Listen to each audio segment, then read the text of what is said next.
You are listening to KLRN Radio, where liberty and reason still reign. Hi, I'm Jay Farner, CEO of Quicken Loans, America's largest mortgage lender. Spring will be here soon, so if buying a new home is on your to-do list, right now is the time to call Quicken Loans. Learn about which mortgage options make sense for you and get a jump on your competition. With our exclusive Rate Shield approval, the low rate you lock today is protected for up to 90 days while you shop for your new home. With a Rate Shield approval, if rates go up, your low rate stays locked. But if rates go down, you get that new, even lower rate. Either way, you win. Talk to us today at 800-QUICKEN or go to rocketmortgage.com to take advantage. Here's another great reason to work with us. For a record 9 years in a row, J.D. Power has ranked Quicken Loans highest in the nation in customer satisfaction for primary mortgage origination. Again, to lock in today's low mortgage interest rate and get the security of our exclusive Rate Shield approval, call us today at 800-QUICKEN or go to rocketmortgage.com. For J.D. Power award information, visit jdpower.com. Rate Shield approval only valid on certain 30-year fixed-rate loans. Call for cost information and conditions. Equal housing lender. License in all 50 states. NMLS number 3030. Hi, welcome to this Subway ad for the new Sesame Ginger Glazed Chicken Signature Wrap. How would you like it? I'll take a... Sports announcer at home? Yeah, how'd you... We just know. My wife picks up the new Signature Wrap. It's got double the rotisserie-style chicken mixed with a sesame ginger glaze. She appears annoyed at me, but she shrugs it off. Those sweet and savory flavors are calling her name. She lifts the wrap and she takes the bite! Incredible! And now she's closing the door on my... Subway, make it what you want. Limited time only at participating restaurants. Double meat based on average 6-inch sub. I'm little teapot, short and stout. Here is my handle and here is my spout. No, Dad, like this. When I get all steamed up, then I shout, tip me over and pour me out. This is WWE superstar Roman Reigns. It only takes a moment to make a moment. Take time to be a dad today. Visit fatherhood.gov, brought to you by the U.S. Department of Health and Human Services and the Ad Council. KLRN Radio has advertising rates available. We have rates to fit almost any budget. Contact us at advertising@klrnradio.com.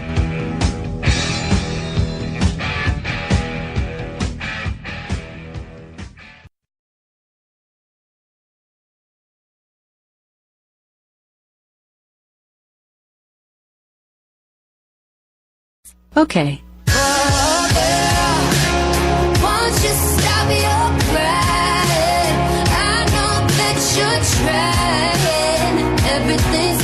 Get unlimited access to over 50 million songs. Download the Amazon Music app today. The second leg of horse racing's Triple Crown is run today, and it's a historic Preakness. For the first time since 1951, none of the top three finishers of the Kentucky Derby will compete in the Preakness. Country House, the 65-1 long shot Derby winner, is out due to an illness, so no Triple Crown for the colt, the first Derby champ to not race in the Preakness in 2 decades. Meanwhile, Maximum Securities owners are still protesting the interference disqualification and will not run the horse today. And the second and third place finishers in Kentucky also pulled out. The Preakness is held at Pimlico Racecourse in Baltimore. The final leg of the Triple Crown is next month with the Belmont Stakes. I'm Joe Ramsey. A growing number of shipping companies are slowing down as they approach San Francisco and other California ports, so they are less likely to injure or kill whales. Marine experts say 4 of the 10 gray whales found dead near San Francisco this year were killed by vessels. 45% of ships are now throttling down, compared to 17% 6 years ago. I'm Ann Cates.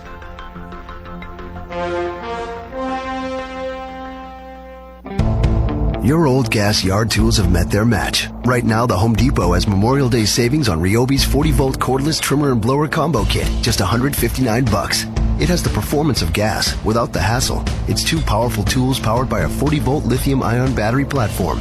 And right now, it's at a price no one can match. Today is the day for doing with Ryobi's trimmer blower combo, just $159, only at the Home Depot. More saving, more doing. Valid through May 29th while supplies last.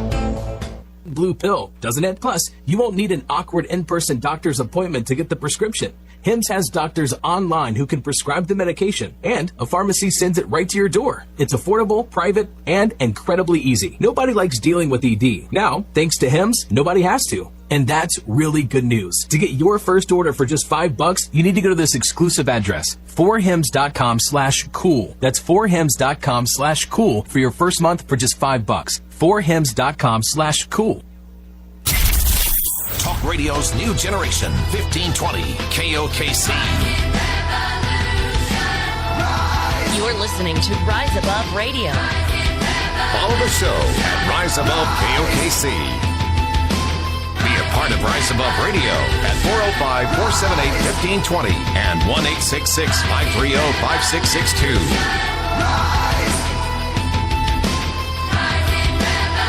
It's time to Rise Above. Welcome into the program. It is Rise Above Radio on 95.3 FM, 1520 AM here out of Oklahoma City. We are KOKC. Thanks again to all the different locations that have decided to pick up the program. 94.5 FM, KSOC out in Altus. Also, KRLNradio.com is the website as well for another one, too. If you follow us on Facebook, Rise Above Radio with Mac Mullings, you can see all the different locations that we that we can be heard. Also on the Alexa device. Yeah, Alexa, you say Alexa, enable KOKC Radio, and it'll pick it up like that, too. So, but Chris Flannery joins me in the studio, as well as some other cats, man. You brought Nick, and you brought Jimmy with you. It's good to see you again, sir. Good to see you, brother. Yeah, dude, it's been a minute. I was trying to remember when the last time you came in, when we had you on last. It's been a while. Yeah. Of course, Flannery is with Brothers in Recovery, which is an amazing organization. You guys do how long? About 10 years now. Going on 11. Right. Yeah. Sober living. Mm-hmm. Men's sober living, and you got the location that's out near Newalla. Yep, it's in Newalla. I got to go out there one time and do a little speaking and spending some time. Dude, I get jealous when you guys post about the gym. I got to get in the gym and work out with you cats, right? Yeah. It's nice, man. It's very convenient. It is, dude. I saw a photo the other day. I was like, man, I got to get down there and work out with them, do some fellowship, and then hit that sauna, too. You got the dry sauna, man. Yeah, they like the sauna. But we know all of that is just not about what it's not just what Brothers in Recovery is, man. You guys are doing so much more. So I can't wait to hear a little bit about your story. If nobody's familiar with who Chris Flannery is, we're going to have you share. Also, Nick and Jimmy are going to share as well. But on the phone, we do have her name is Mercedes Lynn. She's calling in from Florida.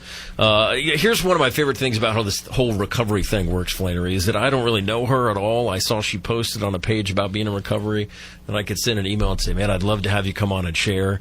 And people are willing to come on and share their story. You know, it's like you and I wasn't made to be anonymous. You weren't, obviously, and neither was Mercedes, and it's the stories that are going to help try to inspire and change someone's life. Man. Absolutely. Yeah. Mercedes, how you doing?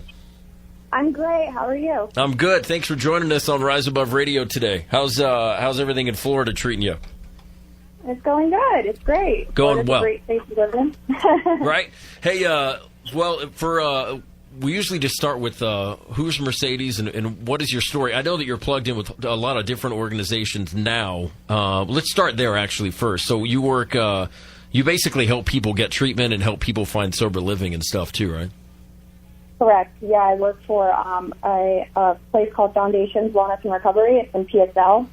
I've actually been connected to a lot of the people that work there for quite some time. And I know a lot of them personally. So I just actually started doing that the beginning of May. I've worked on the clinical side of treatment for a long time, and I enjoy that as well. I find that working in business development, you can kind of be more yourself, and you can kind of be more open about your story, and you don't really have to water it down versus when you're working in clinical, you kind of have to keep that boundary and right. It's just a different atmosphere. Yeah. If that makes sense. Yeah, no, it totally does. I mean, like Flannery, Chris Flannery is here in studio. Chris runs I don't want to say you run a sober living because but I mean, that's what you do, but that's your passion. So, but he's helping individuals get treatment and stay plugged in and all that, but it's definitely not made to be anonymous. That's what I love about you two, man. You share your story. You were on Dr. Phil a couple of years ago, and shared your story there. And so let's start just sort of, we know what you're plugged into now, but where did it all start? How did you get to where you are now? Yeah, so, I struggled with addiction, and it was about 3 years ago in December. Back then, I didn't really know anything about treatment, and I had an insurance that wasn't taken at the time. It was military insurance, and it was super hard to find facilities that were in network with that kind of insurance. So I found myself having to go to, state-run facilities and, hospital detoxes, and I would go into detox for like 7 days, not knowing that I needed so much more than that. And, you know, I didn't stay sober because there was no solution behind it. I'd go in these detoxes, I'd come out, and I'd be like, okay, now what?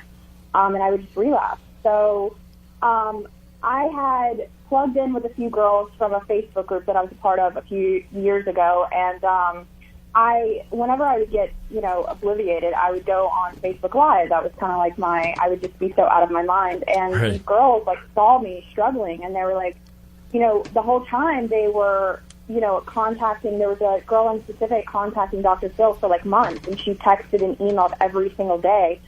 And I had no idea from the beginning, and I never thought it was going to go anywhere. I literally thought I was just going to die alone in, like, a hotel. Mm-hmm. And, you know, one day she had called me, and it was a day where, like, I stated God intervened in my life in that specific moment because I was getting kicked out of the hotel. I had nowhere to go, and I wasn't able to, like, manipulate anyone into getting me another night. You know, I had burned all those bridges.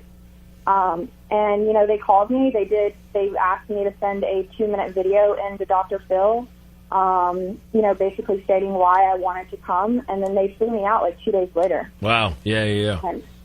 And you, yeah, and it was... Go ahead. You go ahead. It was interesting because, you know, like, I have a lot of respect for the Dr. Phil show. You know, they gave me a facility to, you know, learn about my alcoholism and what it means, you know, what I suffer from. You know, but it was, you know, when they called me, they said, you know, just send a video in and don't talk about your drug use or your alcohol use because, you know, we want to know about, like, the drama. We want to know about, you know, like, the problems you have. And so, like, I flew there not knowing that I was actually going to get to go to treatment. They don't promise you treatment. Right. You know, they tell you to come in, and they make the decision on stage at the end. You know, Dr. Phil will make his decision. Right. And so, like, I had no idea. I just, you know, took my bag. I had, like, one bag with a hole in the bottom of it, and I prayed, and it was just, like, that little bit of faith. And I went, and I guess he thought that I needed treatment, so off I went. Yeah, off you went. And what was your experience like in treatment? Had you ever been in treatment before? Or had you ever honestly just even taken that first step to realize that you had a problem? I hadn't been in treatment before. I had been in detoxes. The place I went to, oh my gosh, the Hanley Center was amazing. It's very 12-step based. You know, to be quite honest, like, it's amazing because we'll go into these facilities and we'll have, like, this honest desire to stop using or drinking, and then we'll get, like, this sense of entitlement or this ego, and we go in, and that was my experience. Like, I was scholarshiped into this place technically. And it was, you know, nothing like I've ever seen before. And, you know, you go in there, and I was given suggestions, and I would like to sit here and tell you that I took them all, but I didn't. Right. I thought I was willing, and I wasn't as willing as I thought I was. But, you know, I did get a clear-cut understanding of what it meant, you know, that I had no choice, and that I would continue to do the same thing over and over again if I didn't make an honest desire to, you know, be thoroughly honest and give it up, you know. So that's what treatment did for me. It's just a place to separate you from the drink and the drug for as long as possible, and that's how most places are. But, you know, this place in particular and the place that I work for now is very 12-step based. So, you know, the solution isn't the treatment center. It's not the chiropractor. It's not the massage. It's not the, you know, all those things. It's like it's working with another person who understands what you're going through. It's the 12 steps. It's God. It's all of that. Right. So working together, right. You know, that's what it's all about for me, personally. Yeah. It's Rise Above Radio on 95.3 FM out of Oklahoma City, KOKC. On the phone, Mercedes Lynn from Florida. In studio, I've got Chris Flannery, Nick Hughes, and Jimmy Cox. And, hey, Chris was nodding his head. Oh, yeah. Mercedes, when you're talking about how it's not all those things, it's actually working them all together. But, man, the program, how important is that for both of you guys to talk about keeping a program and staying plugged in? I mean, you know, you have this conversation, they go out and they do something and they relapse and it's like the jaywalker in the big book. Why would you continue doing something like this when in the end what it wants to do is it wants to kill you? I mean, it's crazy. I'd just like to say, Mercedes, I'm proud of you. That's awesome. And I totally agree. Amen, sister. You got to have, it's a process, and you got to have, there's pieces of this thing, God, and a 12-step program. You got to have it, you know. For me personally, I got to have Jesus and Bill W. I have to have that balance in my life. So I think it's awesome. What you just said was right on. Yeah, man, it's not. It's a weed program. You know, it's like the meetings won't keep me sober. You know, I think that I can't stand that this is just for me. I can't stand meeting makers make it. Like, I do not agree with that. I agree that if you go to a meeting, you might can hear something valuable, and you might find that sponsor that is gonna, you know, tell you the truth about yourself, and you can go through the work. But like for me, it's all about like the moment that I start giving credit to myself or to Dr. Phil or to anyone and not God, like I've got a problem. You know what I'm saying? Yeah. That's right. It's God's grace and His grace only. That's Right. exactly what it is for me. Yeah, without a doubt. I always say you'll never hear me say that I've got it figured out, because once I do, that's just like me taking my spot in the lane again for the race to disaster. You know, without a doubt. Absolutely. Hey, let's get to. We got a call. You don't mind, do you, Mercedes? We got a caller. No, I don't mind. Okay, cool. Let's talk to James real fast. Hey, James, what's up, man? Welcome to Rise Above, sir. Man, brother, it's so good to finally be able to call on this venue instead of the normal one. Right, I know, man. Great to hear from you, bro. Man, I just really wanted to just touch base a few things. Number one, Mac, you and I have talked. What an amazing show and a concept to just put this out there. Oh, man, thank you. I'm so sick of it being like the secret hush-hush subject, because it is real. Right. It is something that, you know, I've been sober for, 20 years now, and it doesn't make it easier. It makes it more copable. But the truth of it is that it is not what I am, but it is part of who made what I am, and it's something that's real, and it's something that's attacking our society. To Mercedes, sweetheart, man, you just you're right. I don't have anything negative to say about what you said. Everything that you've said is completely and totally true. Everybody's paths are different, and my reasoning is different than yours, and different than Max, and different than someone else that is listening. But I still hit the same brick wall. Right. And the truth is, and what Mercedes said is true. Man, I used to go to meetings. Holy crap, I was like the highest guy there. Right. Talking about how great it was to be sober. Okay? Because that's what I was supposed to do, because the judge said you're going to go to these meetings, it's going to fix you. You have to go to 12. These 12 are going to make you all better, and you're never going to do this again. And I was sitting here thinking, right, because I'm going to go get a bump when I get in the car, bro. Yeah, right. And that's true. And the truth is, for me, is I had to hit that brick wall about 7 times. I had to make 7 trips to ICU, and I had to have a track record of how many times my heart stopped, and I had to have a track record of how many times I was going to OD before finally. And I love when I hear people say, "Man, finally, I saw the light." No, you didn't, bro. Yeah. You didn't see a light. You hit rock bottom. Right. Okay. You're laying in a hole of mud, looking up, hoping that you can clear your eyes out long enough to see some shred of sunlight.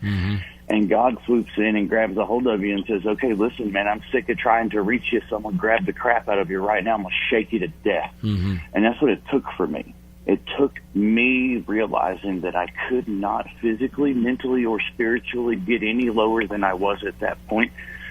I had a couple weeks as a coma patient, and when I woke up, I realized that I was killing myself, and that I needed to do something. And I remember laying in that bed thinking, "Okay, Jesus, so here's the deal, bro.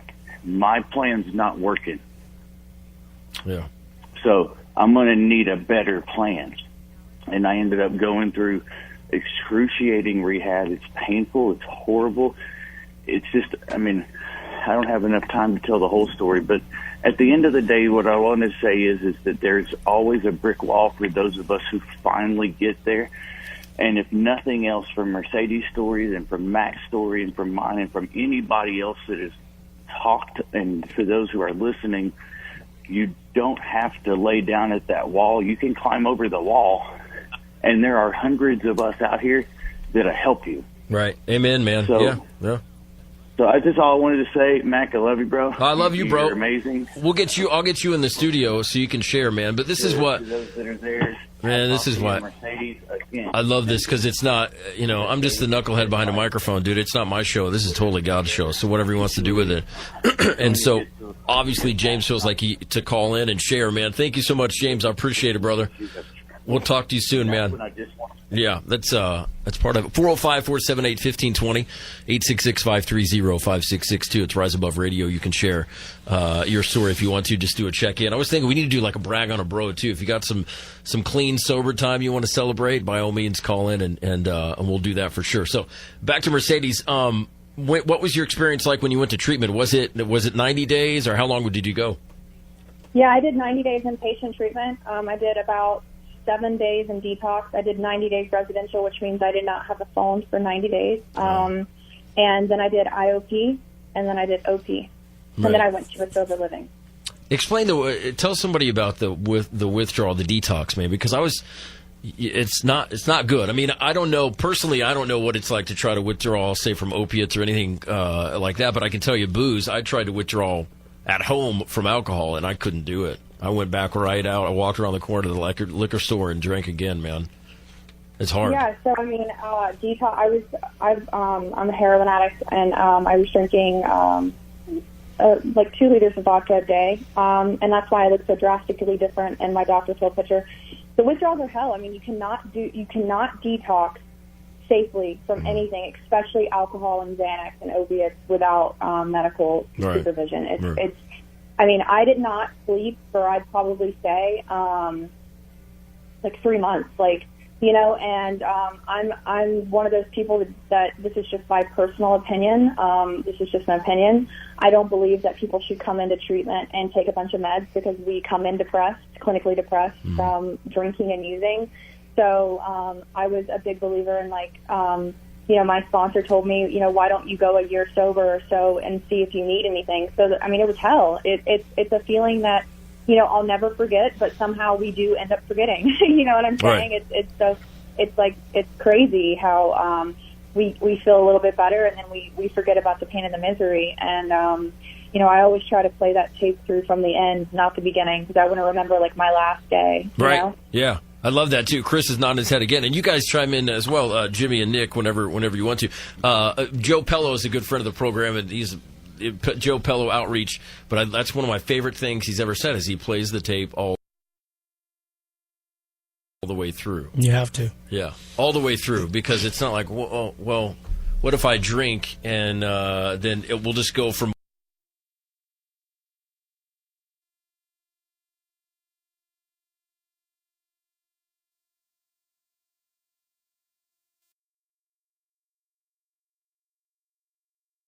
we'll just see what happens.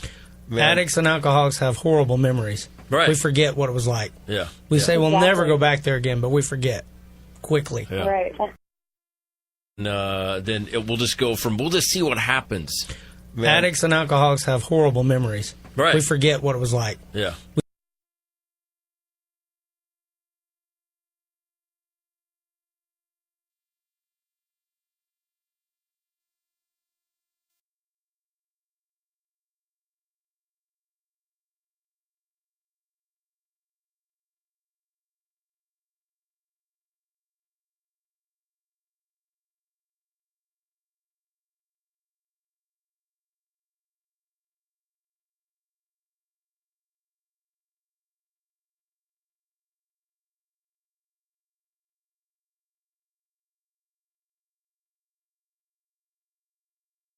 We say we'll never go back there again, but we forget quickly. Yeah. Right.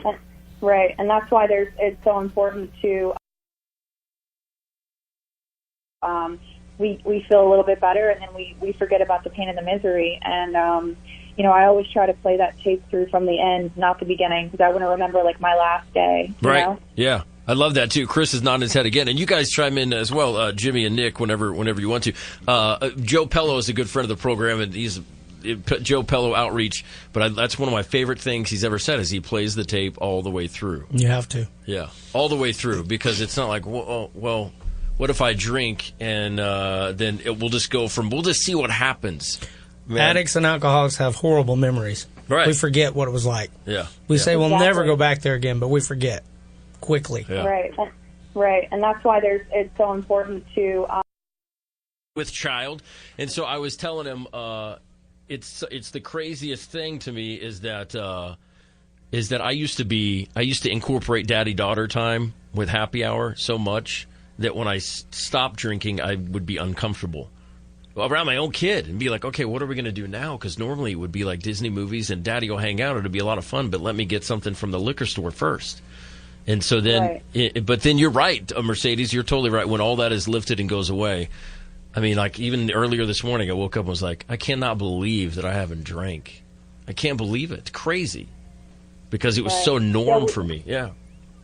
We call that restless, irritable, and discontent, that feeling of like we have to have something in order to go and do the next thing. Like no matter what it is, playing with kids, going to family functions.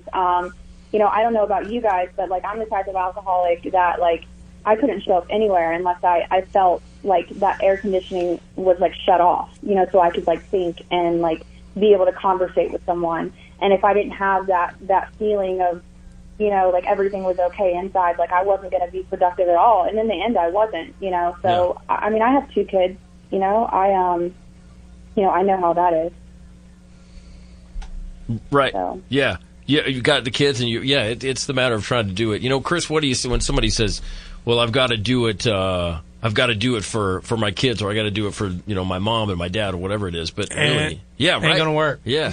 You have to do it for you. Yeah. I mean, the deal is you can have motivation. The kids can be motivation and all that good stuff, but you have to do this for you. And, you know, I see it all the time. You know, the enabling factor of this thing is horrible. And you have to be put in a position that, like Mercedes is talking about, being taken away from all that, she was, you know, put in this treatment center. She don't know what to expect. Here we go. What's going to happen? But you got to be willing to do that, and you got to be away from all those people that are going to hold you back from that.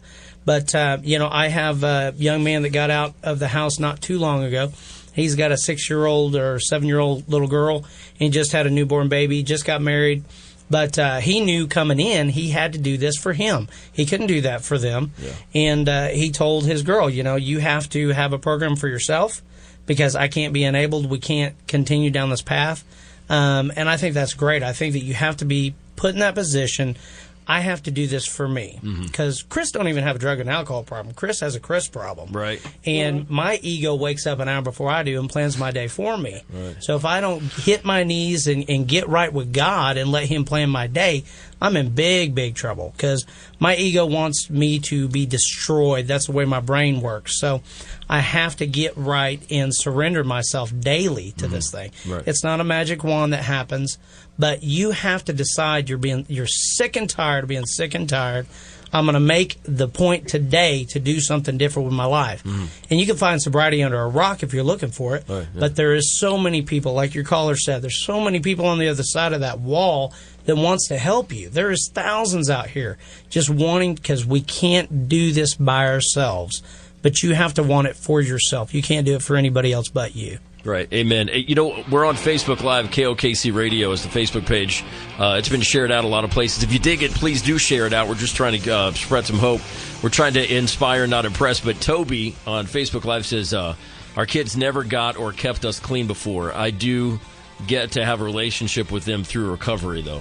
Says Toby right Amen. there, man. Yeah, awesome. Amen. It's Mercedes Lynn joining us from Florida on Rise Above Radio. We've got Chris Flannery. We've got Jimmy Cox. We've got Nick Hughes in studio. You can chime in as well, 405-478-1520. Quick break. We're right back after this on Rise Above.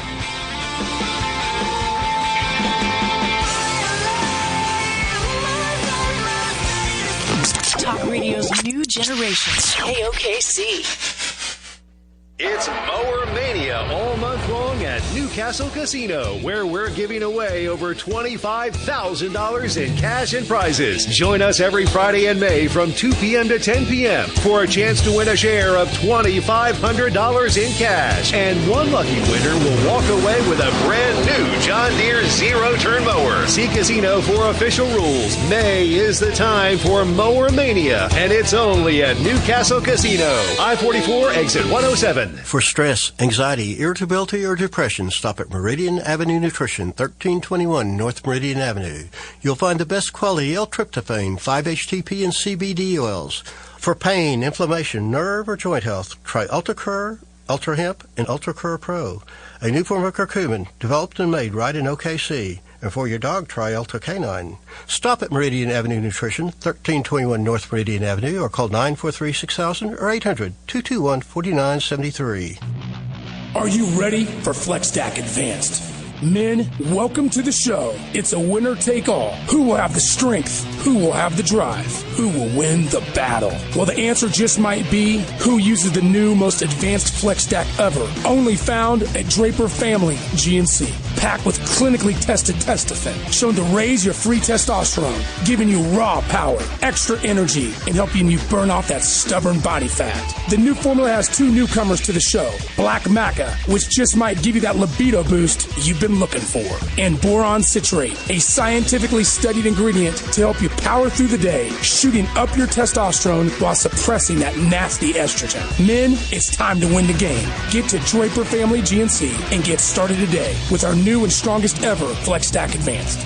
On the east side in Midwest City on I-40 in Sooner Town Center by Target, and on the west side at I-40 in MacArthur, or the Northwest Expressway in Rockwell location. It's National Karastan Month at Mill Creek Carpet and Tile.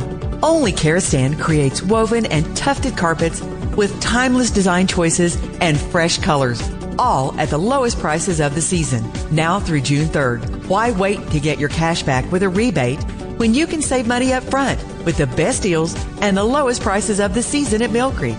And now through June 3rd, you can get 36 months financing at 0% interest. Call or visit our showroom near you in the Oklahoma City metro area for details. Imagine creating the perfect super sport motorcycle. Now imagine doing it 4 times. Say hello to Yamaha's 2019 Sport Bike family, available at Seahorn Yamaha. From the legendary MotoGP bred YZF-R1 and the R1M to the multi-time champion YZF-R6 to the all-new ultralight Canyon Carver YZF-R3. Yamaha has thrown down the gauntlet and let the competition know that it's game on and game over. At Seahorn Yamaha, welcome to our world. For all your Yamaha bikes, see Seahorn Yamaha and Shawnee. Dress properly for your ride with a helmet, eye protection, riding jacket, long sleeve shirt, long pants, gloves, and boots. Do not drink and ride. It's illegal and dangerous. Anything good come in the mail today, hon? Yeah, our home insurance went up $300 more this year. What? We haven't made a claim in 5 years. I do not understand why we have to pay so much for insurance we never use. I'll start calling all the agents in town again. Hi, I'm Blake Whimsy, president of Foundation Insurance. If you're tired of feeling like you're paying too much for home, auto, life, or business insurance, I'd like to invite you to try my agency. Foundation Insurance is an independent agency located in Guthrie, but we serve the entire state of Oklahoma. We represent 6 different insurance companies for home insurance and 8 companies for auto insurance, so we do the shopping on your behalf. We promise to find you the best deal possible without cutting your coverage, and if we can't, we'll be honest with you and advise you to keep the policy you've got for now. Call us today at 405-293-9355 or go online at foundationinsurance.net. That's 405-293-9355. We'd love the opportunity to serve you. This is Rise Above Radio. Recovery means finding the light in every moment and the happiness in every day. Rise Above Radio. Once you get into recovery, it just has this effect on so many other people in their lives. True gift and a blessing from God. Life, peace, internal peace, something I thought was never possible. It is possible. This new way of life through brothers and sisters in recovery taught me how to live. That's all we're trying to do here. Inspire, not impress. Be effective, not famous. It is Rise Above Radio, and it is a great day to be clean and sober in recovery from all things. Not just booze, not just drugs, not just gambling, not just food. I mean, we try to encompass all things, man. And how often Chris Flannery's in here from Brothers in Recovery. He's also got Nick Hughes and Jimmy Cox. Mercedes Lynn is on the phone from Florida, but how often do you guys, it's not just like the drinking wasn't my problem, man. My problem, that was a solution to a whole bunch of other problems I had going on. I love that you said you got a Chris problem. I do. Yeah. I do have a Chris problem. Right. And it's not drugs and alcohol. It can be anything. It can be eating, it can be shopping, it can be gambling, it can be porn, it can be anything that releases dopamine. It can be codependency is probably my core addiction. Right. I love helping people, but you got to have that boundary too because you can go overboard. So. Isn't it funny about the codependency? Like I used to go to, trust me, I've earned my spot in the clubhouses and the groups and the meeting rooms and all that. But I would always go past. There's a literature on codependency, and I'd be like, "Oh, no, I'm a drunk. That's not the codependency. That's not me at all. That's for somebody else with sort of a mental issue."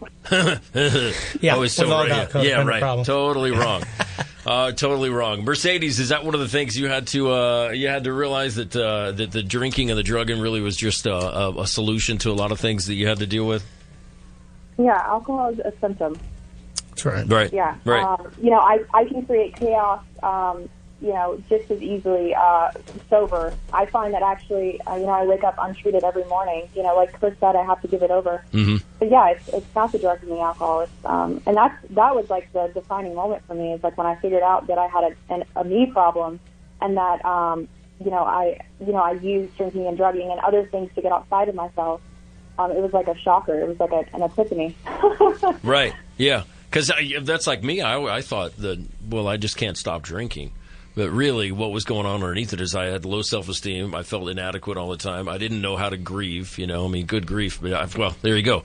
I had no idea how to deal with it and stuff, man. So that's one of the things. You know what's wild is I had a dream. I was telling Mercedes about this. I had a dream yesterday afternoon. And Chris, you know my story. My dad passed away the day after my 1-year sobriety. And anyway, Pop was in the dream. And it was pretty cool. He was just in the recliner he used to always sit in. And there was a bit of closure there. I don't think he ever waits. Stephanie never closed. I know that I'll always miss him, you know, always. But that's what recovery does. I was able to stay sober. I was able to be there for Mom and my siblings and all that kind of stuff, man, for my kids when their grandpa passed away. And that's what this whole thing is about.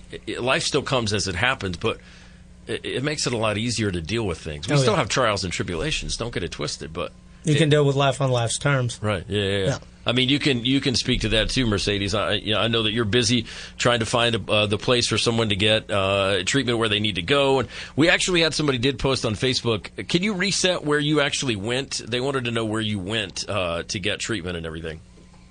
Yeah, I went to the Hanley Center in West Palm Beach. Okay, in West Palm Beach. Okay. I bet.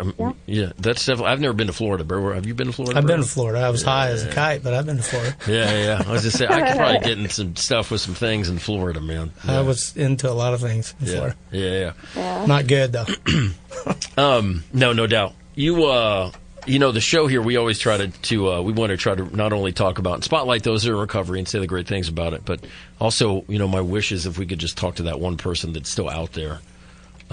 And Mercedes, what do you, when you talk to one person still out there in active addiction, whatever it may be, what do you tell that person? You know, it's so good because I love that, like, you know, we all have different circumstances and different stories, and sometimes we're like that only person that can reach that person. You know, I would tell them that, you know, I know that you feel hopeless and broken and lost. But if you're willing to take a few suggestions and, you know, change your life by doing a program of recovery, whether it's Alcoholics Anonymous or NA or CA or whatever, you know, your life can change. And I hate the term, like, a life beyond your wildest dreams, but it's so true. And, you know, just like you just said, like, life still happens. Life still comes at you. You know, but we have, like, this set of tools that we can navigate through life. You know, and do it sober, and it's just like it's such. I always say it's a little bit of pain for a long-term gain. Nice. Yeah. That's what I always tell people. You know, it's like, do you want to, you know, and it goes for, you know, even there's so many resources for people without insurance, and I always say this. There's so many places. You got to be willing and just have a little bit of willingness and faith that, you know, you can do this, and it's not, you know, it's not just, you know, going into treatment. It's so much more than that. You know, it does get better. You know, it gets easier. And like I always tell people, like, the obsession has been completely lifted, which is a miracle for someone like me. Mm-hmm. You know, it takes just, you know, whether you trust me or trust Mac or trust Chris, you know, find that person that you can identify with and relate to, and, you know, ask for help. Like, you've got to be willing to ask for help. It's, you know, and it's like we don't have time to wait anymore. Like, people are dying every day. Like, it's an epidemic. Like, you know, it does get better. It's insane. You know, what sobriety has done, you know, what God has done for me and what being in sobriety has done for me. I mean, you know, I do not miss that lifestyle, and it's available to anyone. Right. You know? Yeah. You know, it's free. It's free. Exactly. Joe Pello said, and Flannery, I've heard you say this too, like 100% your misery is completely refunded if you're not buying into the whole, to live life and recover. Absolutely. Yeah. If you do it honestly and thorough, and you do it, there's no way, like, I would be willing to bet my life. If you do it like we say, you know, life's going to change for you. And we can't tell people that we'll buy them their first drink anymore because people aren't drinking. They're not making it back. So we can't even use that anymore. We can't say, oh, if you don't, you know, if you want your misery refunded, we'll buy your first drink. So we can't say that anymore because people aren't drinking. They're shooting dope, you know? Right. So it's like we've got to get through to that one person or those people and just show them a new way of life. You know, there's meetings everywhere. There's no excuse as to why you can't find a meeting.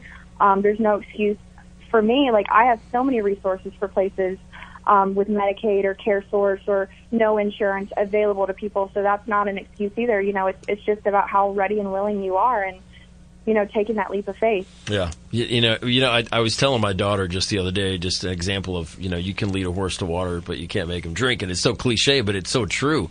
And on top of the sort of going back to the codependency thing, you got to step back. Because I know me, I would disregard any well-being just to try to help, you know, bend over backwards to help somebody else. And if I couldn't help them, well, then that led me to the bottle every single time because I felt like a failure. Yeah.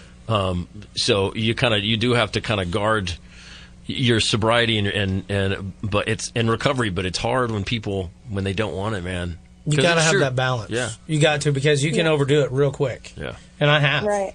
And you know, a lot of these guys, like, you know, you were talking about what do you say to the person out there still suffering, and that's what we want to reach. We want to reach the person that don't have any hope right now today. And, you know, Jeremy Gray always says, hold on, help's on the way, you know. Right. And you do not have to do this alone. That's the beauty of this thing. You know, you got people like Mercedes, like you, like me, that are out there that they want to help. And what do we get out of it? You know, and I talked to a guy the other day, a dad, and he said, well, what do you get out of this? And I said, I get to stay sober, you know. I get the blessing of recovery. That's what I get out of this. And I think that a lot of these guys that you're dealing with, in my case, it's a lot of guys. We help girls too, but a big thing is the fair. You know, well, that's not fair. Well, this is not fair. And one of the things I like to tell the guys is there's only 3 kinds of fair, and that's state fair, county fair, and world fair. Right. Life's not fair. You know, guess what? Boys do what they want to, men do what they have to. Right. It's time to put your big boy pants on and do something different. Yeah. Are you happy with where you're at? Absolutely not. Okay, well, let's do something. I'm right here with you. Let's go do this. Let's make a difference today. Yeah. But they've got to be willing to do it. That's the key right there, willingness. Right. I think you're speaking to the vulnerability. You know, you could be the biggest dude on the planet, but there's the inside there's the vulnerability, and to tell them you don't have to do it alone. You do not have to do it alone. Makes a whole difference. That's big. Yeah. That's funny. County fair, state fair. Yeah, that's hilarious. Hey, you know, I want to go back to something you said, Mercedes, because it was right on when you said that people are dying, and that's the thing is we're not just talking about, you know, Mac not being able to drink. Yeah, and Chris is doing 4 in a week. Was it? In a week? Yeah. We lost 4. That's big in our recovery community here. And I know in Florida, Mercedes, you could probably speak for that. I know I've dealt with a lot of guys from Florida, and Florida, it's, you know, the fentanyl epidemic is just crazy down there, and it's and they're dying left and right. It's multiple per day. So there's like 130 overdoses or more a day. Yeah, and that's a day. It's sickening.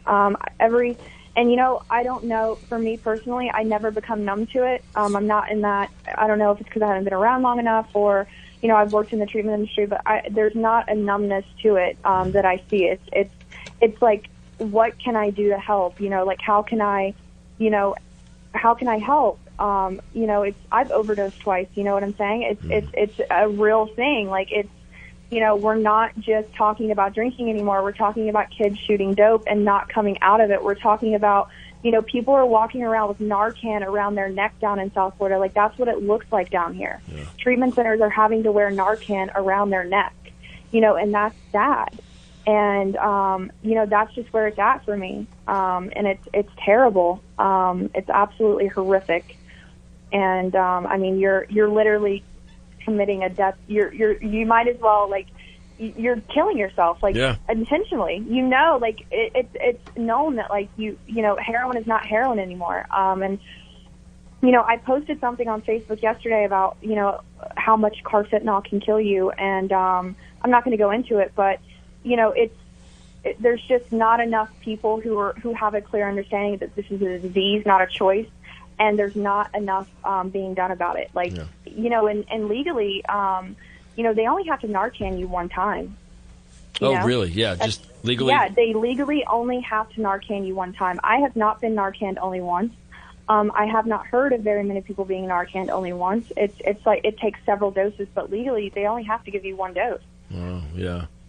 And that kind of makes you think instantly about the stigma, If, oh, absolutely, because a firefighter commented yesterday, and the post went viral, and I'm not going to say his name, but he commented and said natural selection, and he's a firefighter for Brevard County, which is down the street from me. And it went viral in a matter of a day because there is such a stigma attached to this, and Brevard Fire Rescue had to make a public announcement about it. He posted it on my Facebook, and that's what it looks like. It's not being talked about enough. There's a huge stigma across it. They think that, and it just goes back to, unless you've gone through addiction and hell, you don't understand what it's like to want to stop and not be able to stop. Mm-hmm. It's not a drug of choice. It's a drug of no choice. You have no choice. Right. No, and I get so passionate about this. Yeah, this is what I do for a living. It's a great point. I love it because you're absolutely right. I remember that took me instantly to, a guy sitting in his pajama pants on my couch, drinking and just hating every moment of it, man. But I would drink and I could not stop. Couldn't stop. Knowing the outcome. Yeah. Knowing what's going to happen. Mercedes, I talked to Dad the other day, and, he said, I don't understand. My son's making this choice. And the deal was, I said, well, when we talk about this, we're not talking about a craving like chocolate cake. I said, the best way I know how to put it to you is put a plastic bag over your head and crave for air. That's what we're feeling like in this disease. Our body is craving this thing, and our mind is obsessed with it. That is the disease of addiction, and a lot of people don't understand that if they've not felt it. So, absolutely, you nailed that. I've never heard it explained like that, but that is literally what it feels like. Knowing exactly what's going to happen over and over and over again, and not even, I'm speaking for myself, but when I was using, I didn't care about dying. I was hoping that would be the end result. That's what I was trying to achieve. And every time I woke up, I was like, what the hell? Like, why am I still here? So in the midst of it, we're not thinking about how many times you had to come out and, Narcan us a day, or, we're not thinking about that. We're wondering, I don't know about you guys, but when I overdosed and was in the hospital, I woke up and was like, where's the rest? Yeah, what right. Did you guys do with it? And I'm pulling the monitors off of me, and I'm ready to go do it again, knowing that I just crashed a car and was thrown out of the door. And, they're asking me what I did and why I'm doing this, because I was 24 years old. And the next thing I'm thinking about is how I'm going to do it again, knowing that what I just took just caused me to be Narcan 7 times. Yeah. That is what it looks like to be addicted to something. That's in a nutshell. The obsession of the mind. Melissa Matos from West Virginia. I don't know if you know her or not, Mercedes. I'll get you guys connected. Yeah, she's a rock star. But, yeah, she overdosed heroin on New Year's Eve in front of her kids. And so she said the same exact thing when she came to. She was irritated because where's my dope? Yeah. And then when she got back from the hospital, she was like, in the car, I'm like, I'm not going to do it, not going to do it. The kids get there, or she gets there, the kids are all watching TV, everything's fine. Okay, everything's fine. I'll go do the rest. Yeah. Like, man, that's it, though. I see it every day. Yeah. That's the obsession, yeah. Well, listen, you're a rock star. I appreciate you calling in on a Saturday, and I love the fact that you do not want to be anonymous, and that you let your story share. You share your story and let it hopefully inspire. And man, even if it's just one person trying to change their life, that's amazing. I love it. Absolutely. Yeah. Anytime. I love what you guys do. Thank you for carrying a message of hope. It's greatly appreciated. I hope everyone has a good Saturday. And I'll be in touch with you. And like I said, recovery looks great on you, sister. Yeah. You keep shining, man. Yeah, keep shining. Keep it up. And I'll talk to you soon. I will. Have a good day. All right, you too. Bye. Yeah, that's the thing is she's a beautiful young lady, and she had gotten into situations where she didn't get any respect other than by what she looked like. And that just leads into, prostitutes are, I'm not saying she will, obviously, I'm just saying, the mentality of someone like, aren't they drug addicts? Well, think about what's going on the inside, man. That's the deal, is it makes me think. So May is Mental Health Awareness Month, right? And so I co-host the afternoon show here on KOKC, and we have talked about it every week. We've had somebody in to talk about it, either share their story, like we had somebody living with bipolar and living with schizophrenia and all kind of stuff. But it literally, Flannery hit me in the face one day. I went, when I was a kid, I didn't know anything about addiction. I didn't know a thing about it. You would see, well, that guy's homeless, man. He must be an addict, and he's made some really bad choices. Or like mental illness, you would hear about it and go, well, I guess I'm just lucky that it doesn't affect me, And it's such a backwards way to even think about it. What an unfortunate misconception of mental health and mental illness. Because we're all dealing with something, man. Absolutely. Yeah. And, and I love what she said about there's no chemical solution for a spiritual problem. Right. And when you get, when you're still on drugs and they're diagnosing you with bipolar or any of that. Yeah. I was bipolar when I was tweaking out of my mind. Right. I was crazy. Yeah, right. But you can't diagnose somebody when they're still in that state of mind. So, get them stable before you start deciding some of this stuff.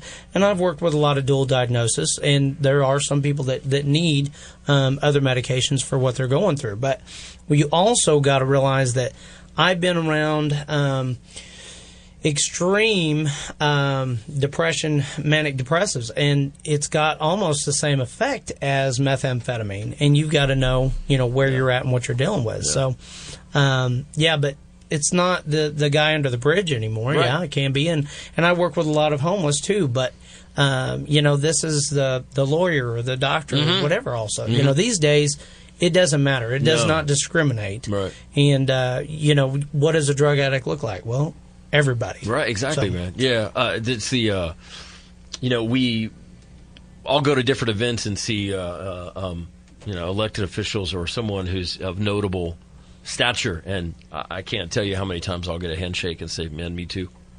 And you're right. It's people that live next to, it could be someone who sleeps next to a pile of manure, and it could be someone who lays their head down in a mansion. It doesn't care. Absolutely. Yeah. And that's so frustrating because the stigma that goes with it is so many times it's what will people think? What will people think? Or, you see it all the time, brother. I mean, you're helping out not only the person who's in the struggle of addiction, but the family and everybody else. And so it's, how many times do you see parents or relatives be like, well, we can't tell anybody about this. Like, it's not my constantly. Son, and it's frustrating because this is nothing to be ashamed of. Right. And I hate that. Yeah. It's frustrating when we're trying to hide this or trying to, no, there's going to be no help in that. Yeah. So we got to make sure that the people are aware, what's going on. I've done a lot of funerals. I've spoken at a lot of funerals, and the ones that say we're not going to talk about anything, to me, I want to get up there and I want to make awareness for those that are still suffering. Right. I've had guys pass and me take an individual from that funeral to the gravesite and talk to, do you want to end up like this? Because obviously you're high. And we're really good at spotting ourselves. So when somebody tells me, oh, no, I'm not, tries to keep it secret, we're only as sick as our secrets. Yeah. And the deal is, this doesn't need to be in the darkness anymore. It needs to be in the light. This is a problem. When she was talking about it's an epidemic, it is an epidemic. Yeah. And when we're losing people that I've worked with personally in 1 week, they didn't live at the house, but I had a brotherhood with them. Yeah. And I feel like there's a piece of me that goes, and this is a battle. We're fighting a battle every single day. But I hate when families try to hide and, and I understand to a certain extent, but you don't want to hide it to the point or be in denial. Yeah. If you think something's going on, get somebody that knows what's happening and let them help you through this. Yeah. Otherwise, there's no telling where they're going to end up. Yeah. And it's not always, I had an incident happen this last week. It's not always to the point where you lose them. Sometimes they have to be institutionalized. Jails, institutions, and death. And you never want to see that either. Luckily, this young man came out of it, but you don't know what you're putting in your body. You're not a doctor, and you don't know what it's going to do to you. So we want to make sure that there's awareness, and this is talked about. I understand the respect for the 12-step program, but as an individual, I'm going to talk about it to whoever wants to talk about it. Right. There is no anonymity because, for me, it might help somebody else. Yeah. And that's what it's about. Right. Man, as you're talking about that, too, I'm just sitting here looking at you through the window, and I'm sorry for your losses, man. Well, brother, I've been through this a lot. I've lost 3 that had lived with me at one time in 1 week. And the deal is, you love them, you're there for them. I've seen guys get saved and then pass right after. It's crazy. Yeah. But I think there's a spiritual warfare that's going on constantly around us anyway. But I appreciate it, brother, and I know that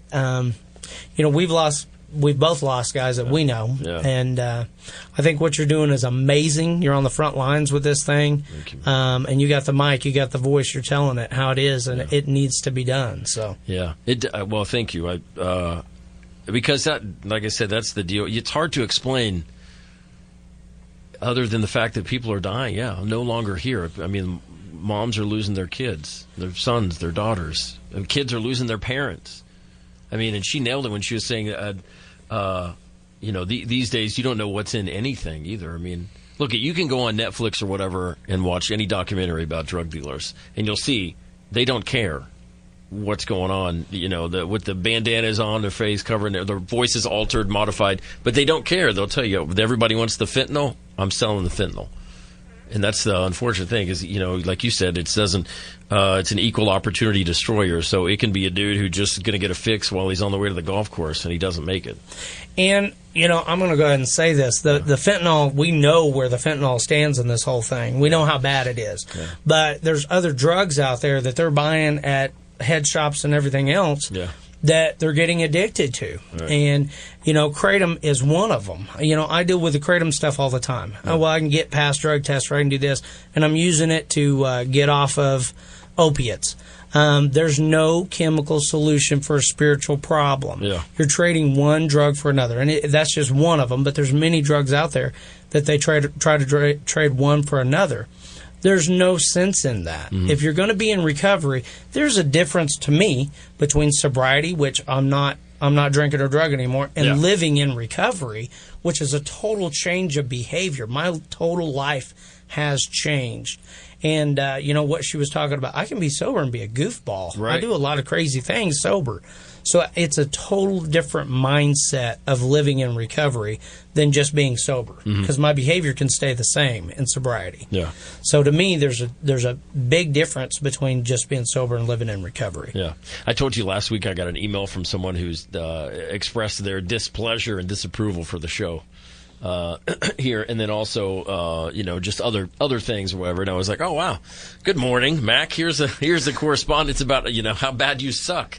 And it's funny because, pre-recovery, I would have let that get all over me, man, and driven me bananas. But now it's like, somebody said that's kind of an example about how you can still, I don't know this person from Adam. I don't know what life they live or whatever, but like there's the irritability and just restlessness in people sometimes, There's a lot of people that have a problem with me. Yeah. Oh, I'm sure. And I'm always going to speak my mind. What I say is my opinion. This is my belief. Yeah. But there's a lot of people out there that probably is going to have a fit about the Kratom thing. But, that's what I see. I work with these guys. Yeah. I know what they get addicted to. I know how bad it makes them sick. And there's no good in it. And the withdrawal off these drugs, they have no idea what they're putting in their body. Yeah. This kid that I dealt with the other day was buying this stuff off the dark web, and it was anti-anxiety that's not even legal here. It's from Russia. You don't know what you're putting in your body or what it's going to do. So, we've just got to be careful with this stuff. The deal is, if you want total abstinence and a different way of life, it's out there for you. And you do not have to do that by yourself. We are here for you. So, and that goes for families too. If families are hurting and confused and don't know what to do, there are plenty of organizations that are out there. Yeah. One of the things Brothers in Recovery do, we here lately, Nick's been helping me with this. We've been getting money for women to go into sober living. Nice. We've paid for a Branch 15, Oxford House. We've paid for a lot of different guys to go into sober living houses. This is not a competition. We're out here to raise money and help with treatment, detox, sober living, whatever's needed. Right. And we want long-term success sobriety. And that doesn't mean just sober living. That means a program of recovery afterwards also. You say a lot of great things, man. But I love when you say it's not a competition. Because you see a lot of that, man. And even just in general, I was telling my daughter, community's great, but be careful about when it comes into a clique. Yeah. But I love that. You're totally right. It's a competition against addiction, because this is what we're trying to do, man. All right, it's Rise Above Radio on 95.3 FM KOKC out of Oklahoma City. Quick break. More to come after this. Hang tight. KOKC, Oklahoma City. a Tyler media station reaching over 1 million Oklahomans every week. 95.3 FM and 1520 AM. Biden rally, severe weather. I'm Ann Cates. Joe Biden is campaigning in Philadelphia today. Biden told supporters at a rally there's only one way to get the country back on track. Folks, we need a president who's willing to lead, who will insist on dramatic change for the sake of our children. Folks, let me tell you something. The single most important thing we have to accomplish to get this done, the single most important thing we have to accomplish is defeat Donald Trump. President Trump will hold a rally Monday in Pennsylvania, and Bernie Sanders has unveiled a plan to overhaul public education. Parts of the Midwest are being hit by heavy rains, strong winds, large hail, and flash flooding. Meteorologist Allison Chinchar says the system is slow moving. It's not just a one-day event. You've got the threat today from Texas all the way up to Minnesota. Tomorrow it becomes more of a Great Lakes threat. And then once we get to Monday, a separate storm actually triggers a brand new threat for portions of Texas, Oklahoma, and even Kansas.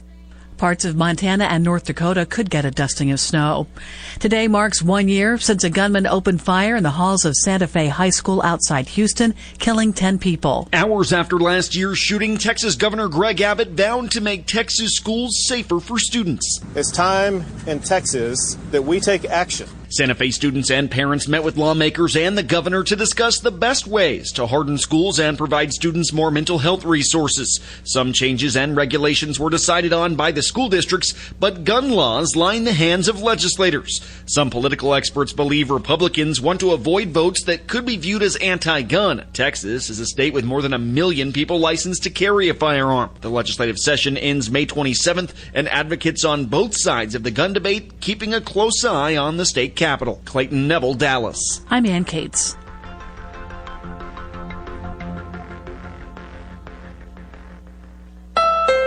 Hey, Amy, did you know the Honda Dream Deal sales event is literally happening right now? Literally? I don't trust that word anymore ever since my coworker Jerry told me he could literally eat 1,000 burritos. Well, that's literally impossible. But there is literally a Honda Dream Deal sales event happening right now. And Honda is KBB.com's 2019 best value brand. Seriously. Visit HondaCertified.com to find the Honda that's right for you. With 2.49% APR for well-qualified buyers on select models. See dealer for financing details. Based on 2019 brand image awards from Kelley Blue Book, visit KBB.com for more information.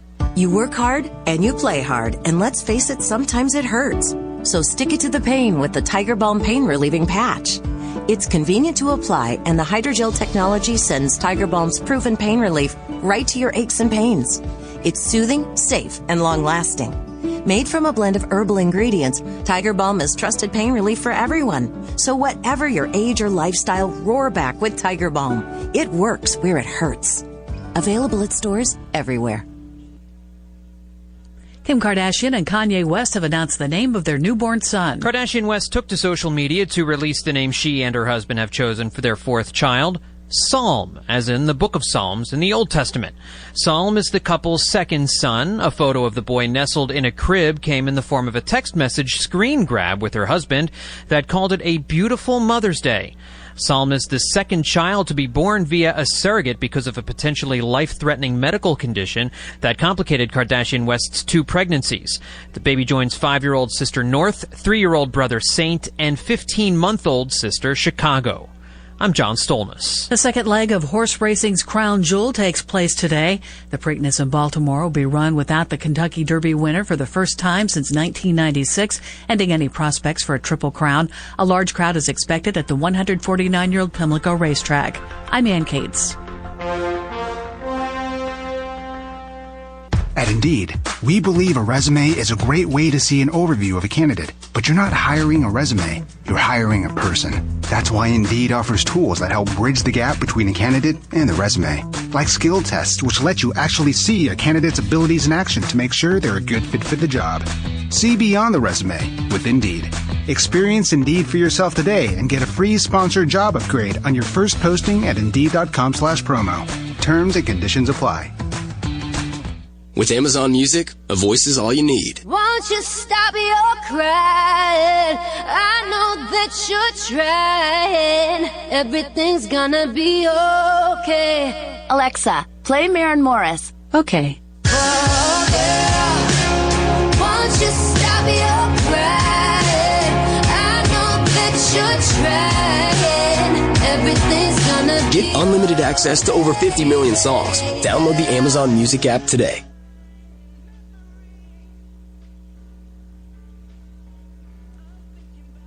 At Mill Creek Carpet and Tile.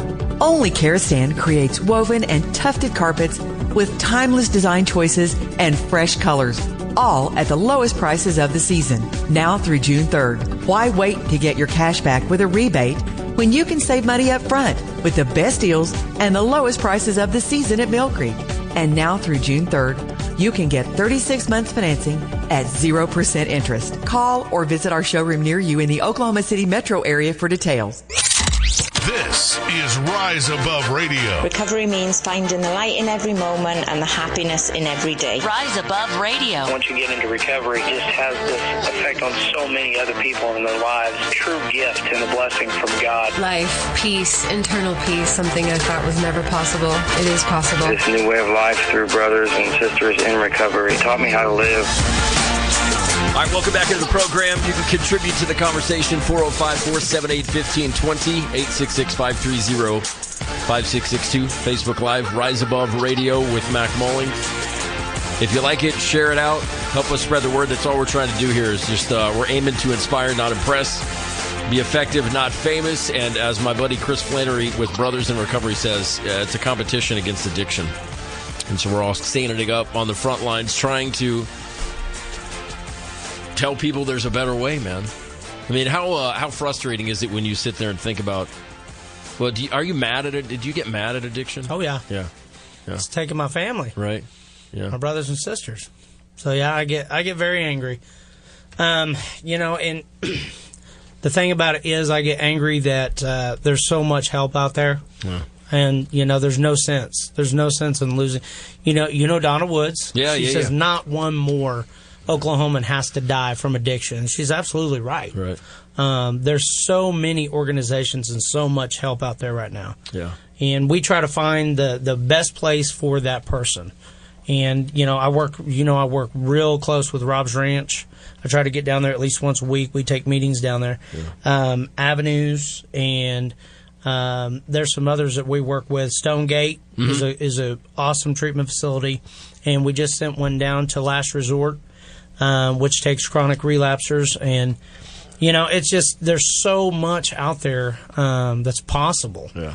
I work with the Jesus House. I work with Community House, so there's so many options out there, so many great sober living houses for men and women in the Oklahoma City area.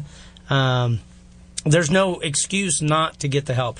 Our 12-step community is amazing here. So there's so much help out there. There's no reason that you have to be all alone in this thing with no hope and at the end of your rope. The deal is the suicide rate, all that stuff. Reach out. We are there. We love you. We want to help you. Yeah. That's what this thing is about. That's what recovery gives us, is that want to help the next one. I tell these guys, you are chosen. You have been chosen. Most people don't even know what their purpose is in life. As a drug addict and alcoholic, you know what your purpose is now, is to help the next one that's suffering, because you're the only one that can do it. You know what they've been through. Right. So it's time to stand up and do that. Right. I was talking to somebody last week about on the mental health and owning and living. They said, it's part of me. I get it. She's bipolar. 18 years old, going to college, man. Was diagnosed when she was like 11 years old. And you talk about like owning it and being a voice for it and telling people you can live with bipolar. You can do this. And so I'm like, what a champion. But yeah, as far as owning, like, I completely understand that I was born with the disease of addiction. I'm an alcoholic. I got it. Brian Anderson sent me a text just a second ago, dude. He said, my name is Brian Anderson. And he said some other stuff, no discrimination or whatever, 22-year Army veteran, and I'm an alcoholic. I'm an addict, yeah. And so it's a matter of being able to own it and then live with it. And talk about a liberating feeling when you finally, you know how nice it is for me to come in this building and not have to be worried about, do I smell like booze? Are they going to know? Am I late? You know what I mean? And I worked here before, and when I worked here the first time, I wasn't doing things that I'm, as far as my workload that I'm doing now. But dude, I was still in the middle of my active addiction and was late all the time. I couldn't be depended on. Was worried about, do I smell like booze? And so it's pretty liberating to come in and everybody knows my laundry, and it's pretty cool. I don't have to worry about it. And we're not looking at this as a curse anymore. This is a blessing. I am blessed to be a drug addict and alcoholic today. Sure. And that might sound absolutely insane to somebody. Yeah. When I heard my sponsor say it for the first time, I was like, you have no idea what this has done to me. Mm-hmm. And he said, you have no idea what it's going to give you, though, either. Yeah. In recovery, we have a gift that we can give back, and it just continues. It's endless blessings. Yeah. And the promises do come true. Yeah. So, what I think is it's better to invest in people than anything else because your return is so much greater than anything else you can invest in. Yeah.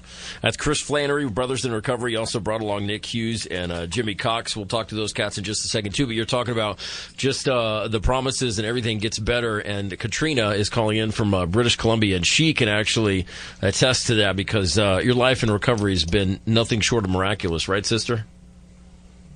You got it. Thanks for having me here today, Mac. Yeah, thanks for calling in and everything. So let's, and another one too, I saw her post about her recovery, and I messaged and said, I'd love to have you come on the show and share your story if you're willing to. So thank you for willing to come on and try to spread some hope and everything too. What's your story? Who's Katrina? Of course. My story, I guess, it's a lot like everybody else's. It's just I didn't know that I had anybody else to share my story with or that I could relate to until I entered the program. Like my addiction started when I was really young, and it just evolved and became this big boulder as the years went on and more trauma came. And I was fortunate enough to be introduced to recovery. Unfortunately, I didn't have the opportunity to go to treatment, but I mean, you get to a point in your life, and to the point in your addiction where you can't go on anymore. You can't live like that. So all you have to do is just work. It gives you the tools. It gives you what you need to get to that lifestyle, that freedom, that happiness that you see other people have in recovery, and you just keep doing it. And it's been a struggle, but I'm happy to be here today. Yeah, right. I mean, it is, and that's it's a struggle. It's a challenge. Like, what do you care? Chris Flannery, recovery's not for pansies. I mean, no. It's not going to be easy, but it's going to be worth it. Right. Yeah. It's not easy, but it's worth it. Yeah. And I love what she was saying too. Some, treatment. Like me personally, I didn't go to treatment.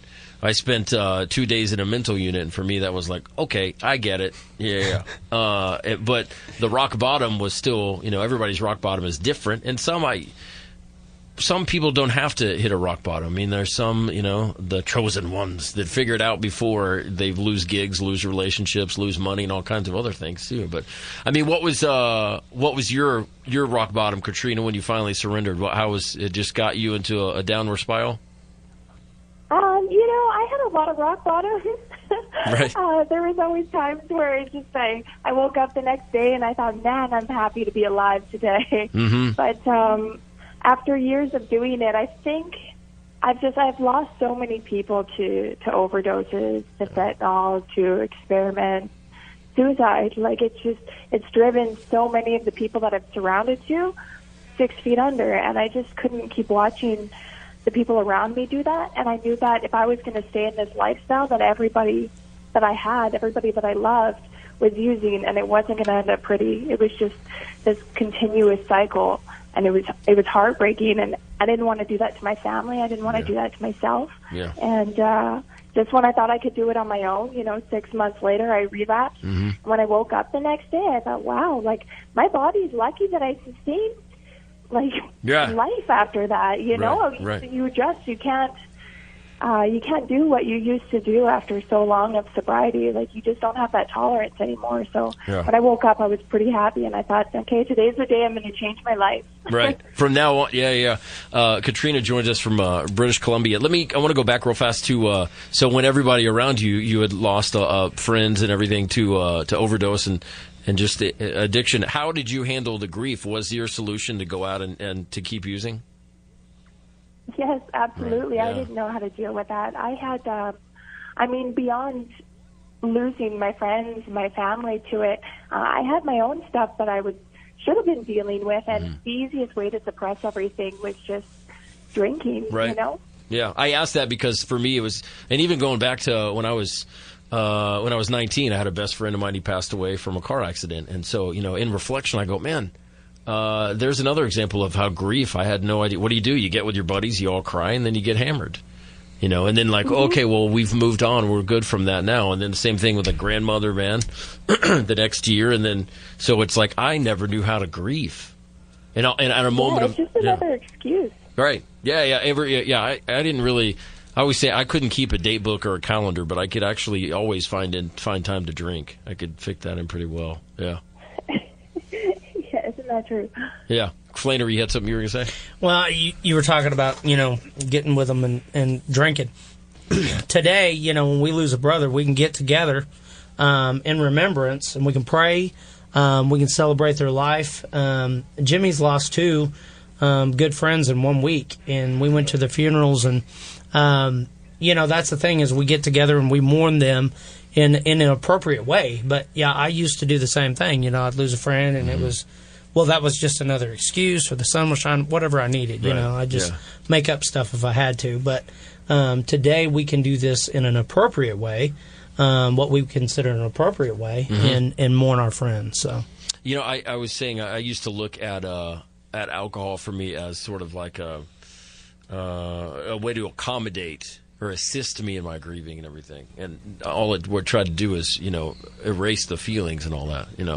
Because it was sort of, and even I didn't grow up like. Did you guys? Either one of you guys, any of you guys in here? Did you grow? What was your mentality towards, say, like addiction or alcohol or drugs or whatever when you were growing up? Like, I never had that conversation of like, this is what can happen if you do this. I never really thought about it being a bad thing. And in truth, it was sort of a bonding element always. I'm your story of social drinker turned into survival drinker. I used to have some lubricants and be like, hey, let's all have a blast. And then you fast forward, I'm 36, unemployed, suicidal, and drunk constantly,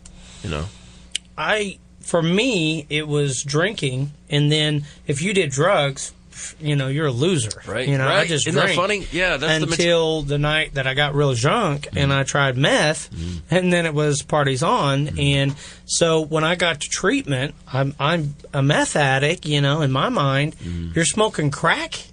What a loser, right. So I can always have that tier of ego looking down on everybody else. And, today it doesn't matter. I want in the ditch. I want with the one that's still suffering because I'm no better than you. Amen. My story is the same as you. Let's do this together. I know the way out of here. Let's go. So, but, for a long time, I thought, well, everybody drinks, know, and when I heard that person come to treatment and say they had a year's sobriety, I was like, what a liar. You are way too happy.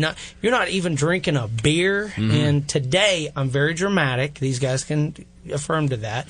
But, if somebody says, you can't even have a beer, unless I want to be in the closet picking at my face. Right. Not unless I want my whole life to fall down around my ears. And that's the absolute truth. That's where it ends up. Yeah. I cannot have any mind-altering substance in my body because it affects my mind in such a way that I will total destruct everything around me. Yeah. And God has blessed me with so much, I don't even want to attempt to take that away. Yeah. Because He has done all of this. Everything you see is God and what He has blessed on me. So I don't ever want to mess that up. Right. That's Chris Flannery from Brothers in Recovery. This is Rise Above Radio. And Katrina, what do you... kind of piggybacking on what Chris was saying, well, how do you stay in recovery? We all agree that we wake up in the morning, we're untreated disease of addiction. We got to give it up. We got to surrender it all. And then are you several programs you stay plugged into and all of that? Oh, yeah, I keep myself involved. You know, I take my recovery really seriously. It's really important for myself to remember why I'm here and why I'm sober. As yourself and a lot of us in recovery, we know that it's easy to forget that you're an alcoholic, right? It doesn't take long at all to get lost in your own headspace and convince yourself otherwise. So I make sure that I practice daily. You know, I make sure I'm always praying and talking to my sponsor and going to meetings. You know, it's really important that I maintain myself in the AA community around here and listening to speakers, whatever it is, just to know that, you know, there's a reason why I'm doing this and I want to commit to it. You know, I'm ready for the rest of my life. I love one of your messages. I'm looking at it now. I loved what you said. You said, I like to remind myself daily that every day will always be okay. I just got to make sure that my nose is in recovery and not in the bag. And yeah, perfect. You're totally right. I mean, it goes back to, like Chris was saying, I having the conversation with somebody about how I got to remain abstinent from alcohol. Like, you know, wow, really? You can't even, not one? No, man, because I know what it does to me. And you know, you have a problem overall with drinking? No, I have a problem with me drinking. You can do all you want. I mean, but me, everything falls down really quickly and hard when I do it. Yeah. Oh, no time at all. I didn't know that I was an alcoholic, actually, when I got into the program. I thought I had a problem with narcotics and didn't know the difference. Mm-hmm. I grew up in a lifestyle where it was always around me, and I constantly had my family pendering me and telling me, you know, like, be careful, like, we have addiction in our family, you have to be worried about that. And I mean, by the time that I realized that I was an alcoholic, it was far too late for me to even consider stopping. Like, I needed serious help at that point, and like, how do you know until you're already lost in it? Yeah, I love that you said that too, because Flannery, jump on that really fast about how it's a family disease. Everybody's affected. Not only, you know, could like the selfish, like, I'm the only one that's doing it. Why is everybody on my case? Well, no, everybody else is affected and feeling the repercussions of what you're doing. But also the genetics and the hereditary and things like that. I mean, this is explain that, I guess, is what I'm trying. I'm not the doctor. I'm not a clinician. You have way more knowledge on it than I do. No, I'm not a doctor or clinician either. You look like one. You should play one on TV. But I will say this. I deal with a lot of families. And, you know, the deal is, you know, I had one talk to me the other day. His son had never had a drug or a drink or anything like that until he was 30 years old. And once he tried it, he got involved in this relationship, and he tried it, it was on, and now he couldn't stop. And, you know, that's the thing. He said, I don't understand how he went this long. Well, he didn't introduce that into his body. But once we do that, it's on. And, yeah, it so affects the family. It's a selfish thought saying, well, I'm the only one that is suffering here. Mm-hmm. No, I see the family suffer. I have moms, grandmas, everybody calling me constantly, just bawling. I don't know what to do. I'm hurting so bad. I want to help them, and I have no idea how to. Mm-hmm. And so, yeah, it's heart-wrenching seeing all these. I hate dads and moms calling me, grandpas, grandmas, just bawling. I mean, it hurts me to hear them on the phone doing that. Right. And, you know, Jimmy, I was on the phone the other day with one, and you know, it's heart-wrenching, isn't it, to just hear them and see that. And I know that these guys' families have been through that themselves, but absolutely, it's a family disease. Once you the addict alcoholic is introduced, it's a family affair, most definitely. Yeah, I'm sure you probably look at it the same way, huh, Katrina? Oh yeah. A lot of my family suffers with addiction, and when it came to myself, and I had reached out for help, I was lost, and I didn't know where to go, and I went to my family knowing that they understand what it's like, and I actually didn't get help from them, and it made me feel like I wasn't affecting anybody else, and it just made me spiral more into my own selfish ways, because I was doing what I wanted to by using and drinking all the time, and nobody else cared, but they were looking at me like, yeah, that's what happens. Like, what do you think is going to happen? You got to help yourself. You know, I love, you nailed it, and I said this the other day, and it was about the stigma and everything. But, you know, if you could just get people to stop looking through a lens of criticism and look through a lens of compassion instead, it would make a whole difference. And understanding, too. And I love what you were just saying about how, well, what do you think was going to happen, you know? well, sorry, you kind of like made your own bed. Now you got to deal with it. I was talking to somebody the other day, and she's Hispanic. She said, in the culture, that's your deal. You deal with it because, you have to own up with your own problems, and help was not there. She's like, it was, there was not a community vibe of let's all do this together and get you, clean and sober. They feel all alone. Yeah. I mean, you know that. We feel all alone. We can be around 1,000 people and we still feel alone. And so there needs to be I'm here for you. I'm here to help. This is what we need to do. Yeah. I know. I've been there. I love you. I want to help you. I've been in the same situation. That's where the light comes on. If they think, man, there's actually hope for this, doing those 12-step calls and sitting on the other side and telling them, I know a way out. Yeah. Some of them don't believe you, but the ones that do, they know maybe there's a chance here that my life's going to change, and they need to take that. Right. Katrina, thank you for being able to call in and share some of your stories, sister. I appreciate it. How's the weather in British Columbia? I've never been to British Columbia. Me neither. Yeah. It's beautiful today out here on the island. I think out on the mainland around Vancouver, it's not like it's too well, but we're pretty fortunate out here. Thanks for having me today. I'm really grateful to have the opportunity to be here. Hopefully we can do it again. I'll be in touch with you. But, like I said, told Mercedes, man, keep shining. You're a rock star. Appreciate it. Absolutely. Thank you. I wish you another 24. All right. That's right. This is true. I'll talk to you soon. Sounds good. All right. Thanks. Love that, man. Just people just being able to share their stories and call in and contribute to the conversation. If you'd like to, 405-478-1520. It's Rise Above Radio. Quick break. We're back after this on KOKC. This is the home of talk radio's new generation, KOKC. To understand what makes Diamonds Direct so different than other jewelry stores, you have to go back 60 years, when a diamond cutter in Israel became well known for his exceptional craftsmanship. His diamond cutting business flourished for decades. Then his sons got involved and started selling these exceptional diamonds to upscale jewelry stores here in America. Then, after a few years, these wholesalers changed the game and started selling these precious diamonds direct to the public at the same prices they had sold to the jewelry stores. The no middleman concept became an instant success, and Diamonds Direct was born. Today, Diamonds Direct provides that extraordinary value to people all over America, leading the industry with the highest quality diamonds that still come straight from the best cutters, offered at the guaranteed best prices, period. Diamonds Direct, a truly revolutionary concept with a unique history rooted in quality, committed to excellence, and always focused on value. Oklahoma City's direct diamond importer on North Penn.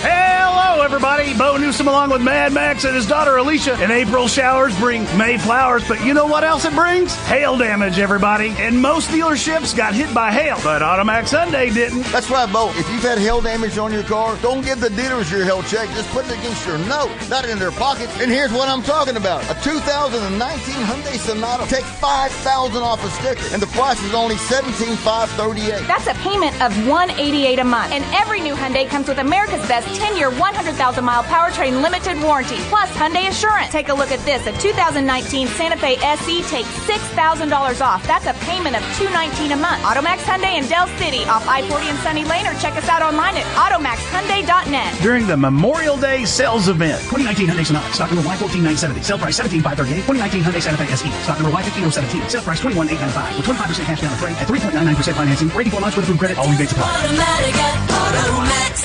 Great health begins at Meridian Avenue Nutrition, 1321 North Meridian Avenue. We're the best quality liquid extra minerals that work.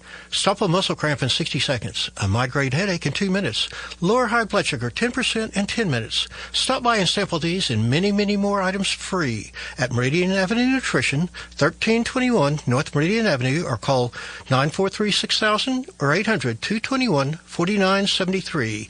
We also have Kratom and CBD oil. Right now is one of the best times to have LASIK. Dr. Luke from Clearsight. The reason for that is that summer is just around the corner. It's starting to get nice outside. And one of the best things you can do after LASIK is wear a nice pair of sunglasses. And those are the only glasses that you're going to need. Sunglasses are a big reason people come to Clearsight. Two of the most common reasons that people decide to have LASIK is they want to wear sunglasses and just sunglasses, and they want to be able to go to the lake and not worry about glasses and contacts. Lake season is just around the corner, and we want you to wear your Maui Jims, your Oakleys, your Ray-Bans to protect your eyes once you had LASIK, because that's what you're going to be using once you have LASIK here at Clearsight. Schedule your free, no-obligation eye exam by May 31st and get a free pair of Ray-Ban, Oakley, or Maui Jim sunglasses when you have your LASIK at Clearsight. Call 733-2020 or visit clearsight.com. And remember, 2020 or it's free. That's the Clearsight guarantee. And you are going to love what you see. This is an open house you won't cringe at. Sooner Indian Motorcycles has now moved to a better location to serve you. Sooner Indian Motorcycles, now located behind On Cue at Tecumseh and Flood in Norman. Come celebrate the new location with great incentives on new and pre-owned motorcycles with special pricing on everything.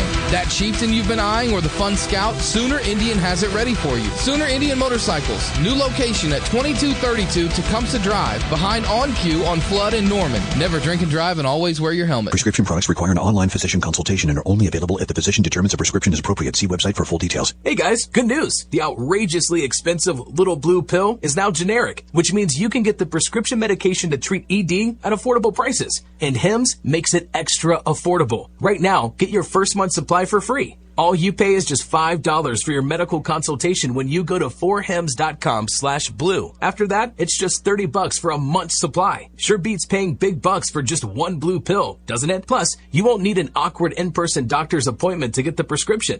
Hims has doctors online who can prescribe the medication, and a pharmacy sends it right to your door. It's affordable, private, and incredibly easy. Nobody likes dealing with ED. Now, thanks to Hims, nobody has to. And that's really good news. To get your first order for just $5, you need to go to this exclusive address, 4hims.com/blue. That's 4hims.com/blue for your first month for just $5. 4hims.com/blue.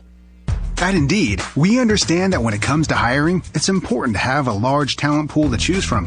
But sometimes too many good options can be overwhelming. That's why Indeed doesn't just give you access to a large pool of job seekers. We also offer screener tools that let you instantly narrow down your search. Hone in on hiring with Indeed. Experience Indeed for yourself today and get a free sponsored job upgrade on your first posting at Indeed.com/promo. Terms and conditions apply. Be a part of Rise Above Radio at 405-478-1520 and 1-866-530-5662.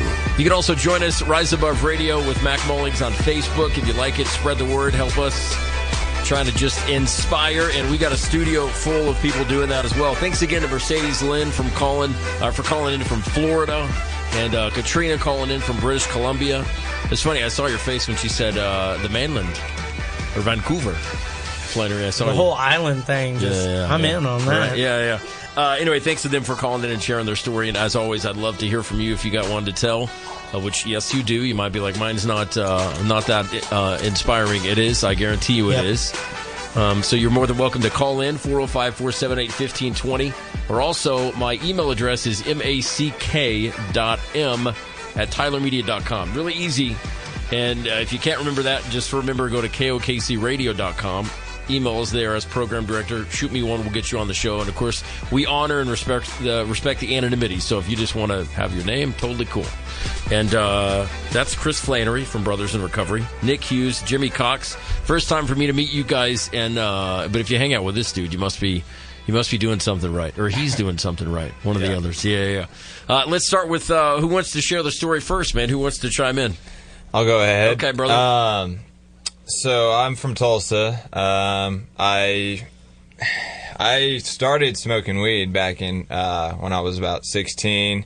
Just wanted to try out some new things. Just wanted to have fun. You know, I saw the movies where people were having fun, a good time smoking weed, getting drunk. Yeah. I said, "Hey, man, that looks like fun. Let me try it out." And one thing led to another. Found opiates, which was my drug of choice, and led me down the path to eventually find heroin and fentanyl as well, like you were talking about. I actually overdosed on fentanyl a couple of years ago, and like you said, I woke up in the hospital, and first thing I wanted to do is find my drugs again, get me out of the hospital. I need to get home and get my fentanyl. Let's do it again. Right. And it wasn't until about 2 years later, this past August, that things trickled down in such a way that I felt like I hit my rock bottom. I'd lost my job. I was about to get kicked out of my house, going into more and more debt, selling all of my stuff. And I finally came to that point where I needed to change something. So I went to treatment out at Avenues in Tecumseh. Went for 45 days. I got there for about 3 days, and one of the TAs told me, he said, the only thing you got to change about your recovery in your life is everything. Right. And that hit me hard. And I was like, dang, that means I'm not going back to Tulsa, not hanging out with the same people, not getting that same job again. And so they were talking about sober living, and I said, sign me up. Let me talk to some people. And within, I think, 6 days of me being into treatment, I see this guy walking on in with his long gray beard, stroking his beard and looking like a wise man. And I was just like, he came in there, man. Yeah, and he was just so enthusiastic about recovery and sober living and new way of life, and his vibe just resonated with me. And I was like, whatever he's got, I wanna be a part of that thing there. And he said, he talked about his houses being on some land, a rec center with ping pong and weights, and that had me sold right there. Right. So, and I'd always been part of sports teams growing up, and I loved the unity of people and being surrounded with other guys. And I saw that in Brothers in Recovery. I knew that if I wanted any success in recovery in my life, I needed to be surrounded with like-minded individuals. So.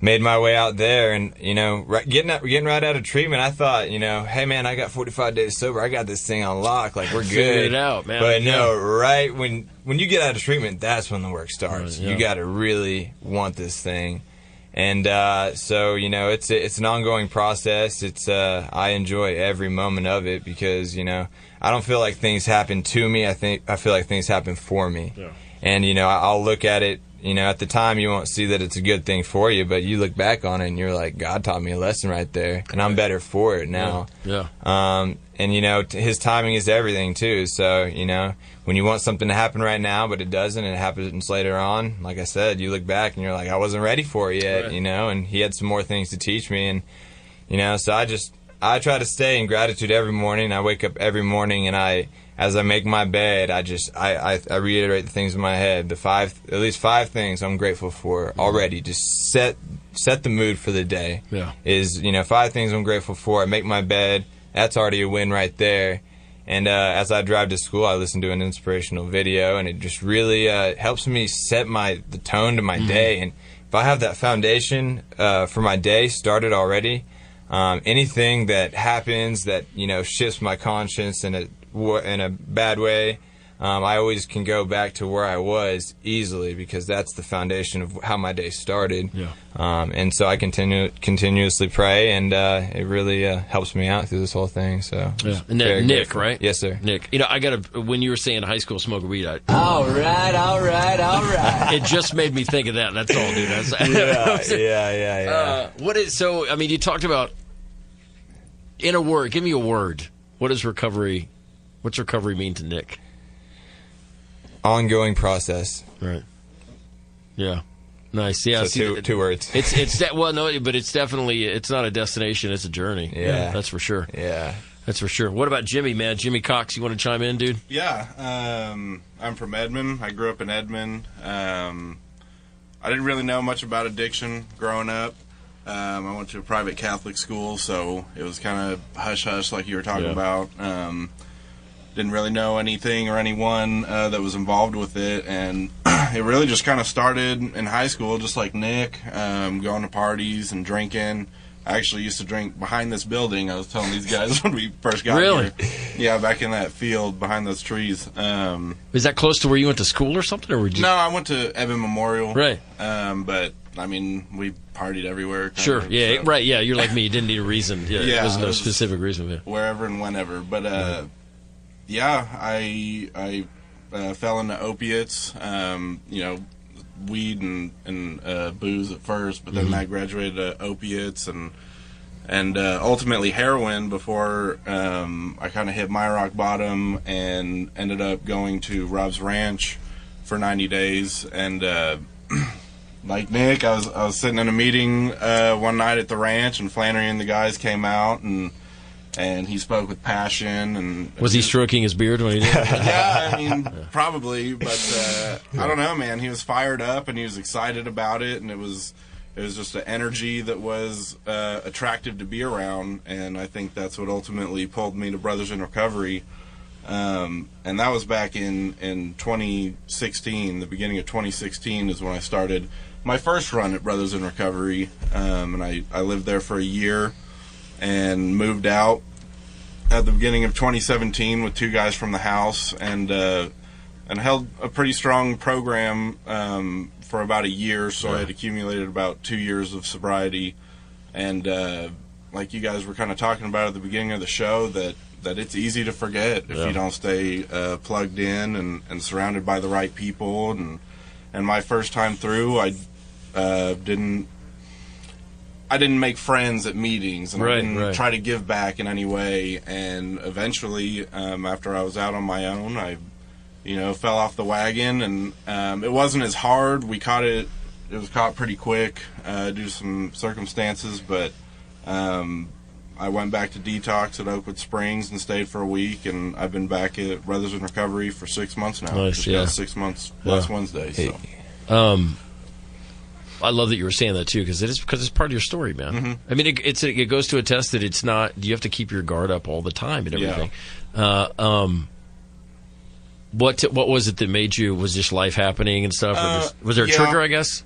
Yeah, I had an old friend come back into my life, and the roommates that I had at that time had girlfriends and stuff, so I was kind of lonely playing computer games and not doing much of anything. And I had purposely kind of distanced myself from the friends in recovery that I had made, and I was super vulnerable at one point, and an old buddy was like, "Hey man, let's hang out," and I was like, "All right," and we didn't use on that first hangout, but it wasn't long after that. Flannery, I think you've said before that your mind will relapse before you actually do the physical. Way before. Yeah. And it goes back to you hang out in the barbershop long enough, you're bound to get a haircut. Right. This is true. Yeah. Guilty. Okay. Well, yeah. Let me. Did you ever think you were going to do heroin, Jimmy? Did you ever? No. Right. Not at all.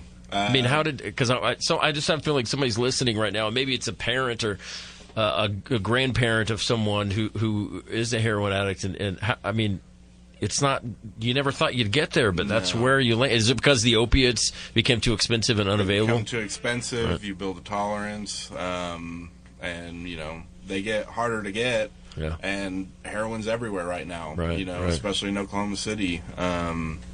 Yeah, it's not something that I ever wanted to do or thought I'd be doing. Sure. It was scary growing up, but life happens. Right. And that's where it led me. Nick, was that for you with the fent too? I mean, is that kind of where you got? The opiates kind of got put on lockdown from the government and all the doctors. They're really cutting down on people's scripts that I was buying, and so the heroin and the fentanyl was flooding in, and I didn't even intentionally, try the fentanyl. Yeah. They, I tried it out, and I was like, this feels a little different. What is this? And they're like, oh, it's some fentanyl, and I was like, okay, well. This is a lot stronger. I like it right now, but freaking sent me to the hospital. Yeah. So it's the most. I think the deadliest drug out there right now. Yeah. I mean, Flannery, you see, you go to detox places, you go to 12-step calls, you see people overdose or honestly on the other side of it not come out of it. I mean, that's how big of a deal it is. And then, like you were saying, Nick, you didn't know.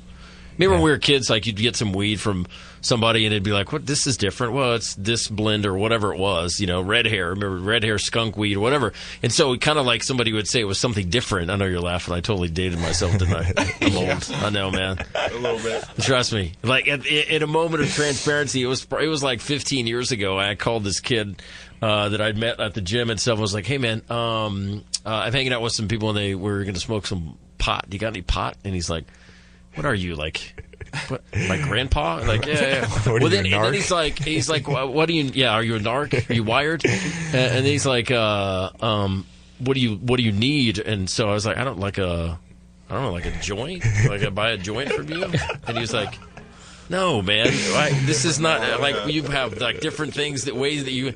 So, yeah, anyway, I was like, well, I have to write you a check for marijuana, and then I'll buy. So, anyway, it's just funny because, like, that's how. But then it was just pretty much, you kind of knew what you were getting.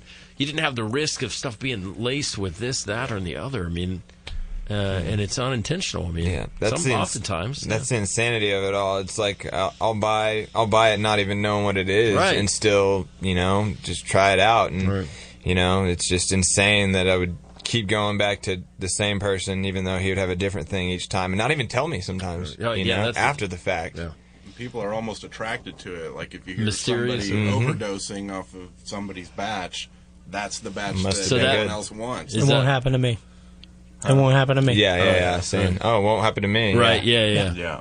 I'll be able to one that. They obviously didn't know what they were doing because that's not going to happen to me. Yeah. Mm-hmm. I was blown away when I heard the morphine patches and all these different things, dude. I had no idea. Fentanyl patches that they're scraping. Yeah. It's insane. I had a phone conversation this last week with a lady that she's going to join us on the show in 2 weeks, and she was saying at one point she had 60 doctors. She was shopping 60 doctors and would drive hours to get a script filled by this doctor. So I mean, that's the.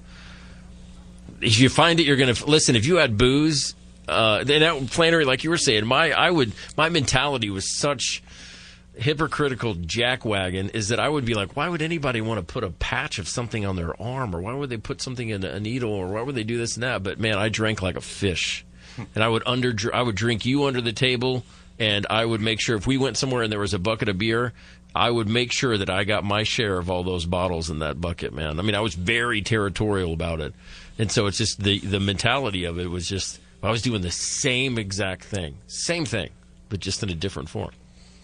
Yeah, the stigma is really different between alcohol and opiates and heroin right now. Alcohol is legal, so that makes it all right. And, I always thought, my old friends that I used to go out with, and they would just drink, but I would do my opiates, and I felt like they were always looking down on me, and I always felt like I was the bad one because, I'm doing something that's illegal and being addicted to it, but, now I look back on it, and, they're just as addicted to their substance as I was to my substance, so it's, it's all the same. It's like if I went with someone and they had an issue with overeating and I had an issue with drinking, we posted up at a buffet place or whatever it was, well, then I'll be on a liquid diet when they can't stop going to get extra dessert. I mean, seriously, it's the same.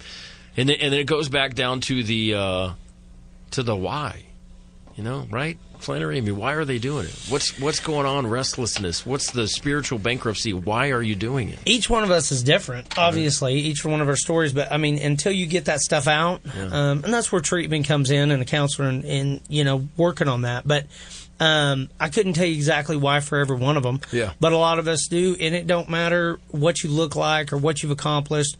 A lot of us view ourselves as not worthy. We're not good enough. And if you can look in that mirror and say, man, I love that guy. Man, that guy's awesome. You get to that point where you start to love yourself. And I say that because I do that. Right. And getting these guys to do something out of their comfort zone, like look in the mirror and talk to themselves like that, that's weird. What are you willing to do? Let's do that. Because it starts to reprogram the brain. But, this young man that, it's been a couple of weeks now that I went in there and I went in with his dad. To see him, he had a massive seizure, and his dad just about collapsed, just looking at him because he looked dead. Yeah.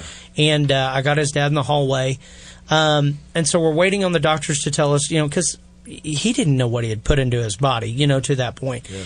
And while I'm waiting, they're like, well, we're waiting on the doctors to get, this result, da-da-da-da-da. I went to a hospital down the street, like a couple blocks, to one of the guys that just moved out, had a newborn baby, and I got to hold that newborn baby. Yeah. And so that's the blessing of recovery. Then I go back and spend time with mom and dad at the hospital with this kid that's, and he got out of it. We got him in treatment. But, the deal is, why? Why not? Right. I mean, in their mind, I don't like the way that I'm feeling today, so I have to feel a different way. And whatever that takes is what I'm going to do. And we see it with the airsoft, or the air duster. Yeah. And I've seen a lot of guys on air duster. I've seen guys do the Freon, whatever it takes. And you're like, why in the world? Because they need that mind change. Yeah. And I don't, I hated me. I hated myself.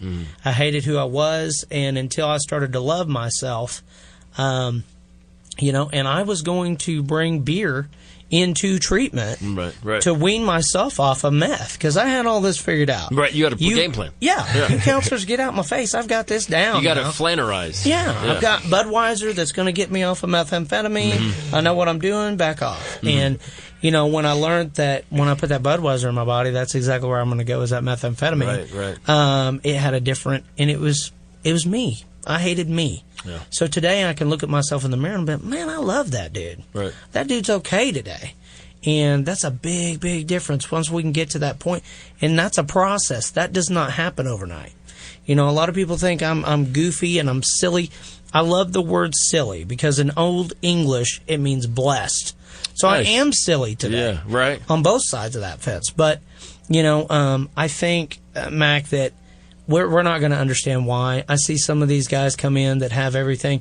Jimmy gets to do his talent today, which he's got this talent of making videos and putting videos together. He does our YouTube page.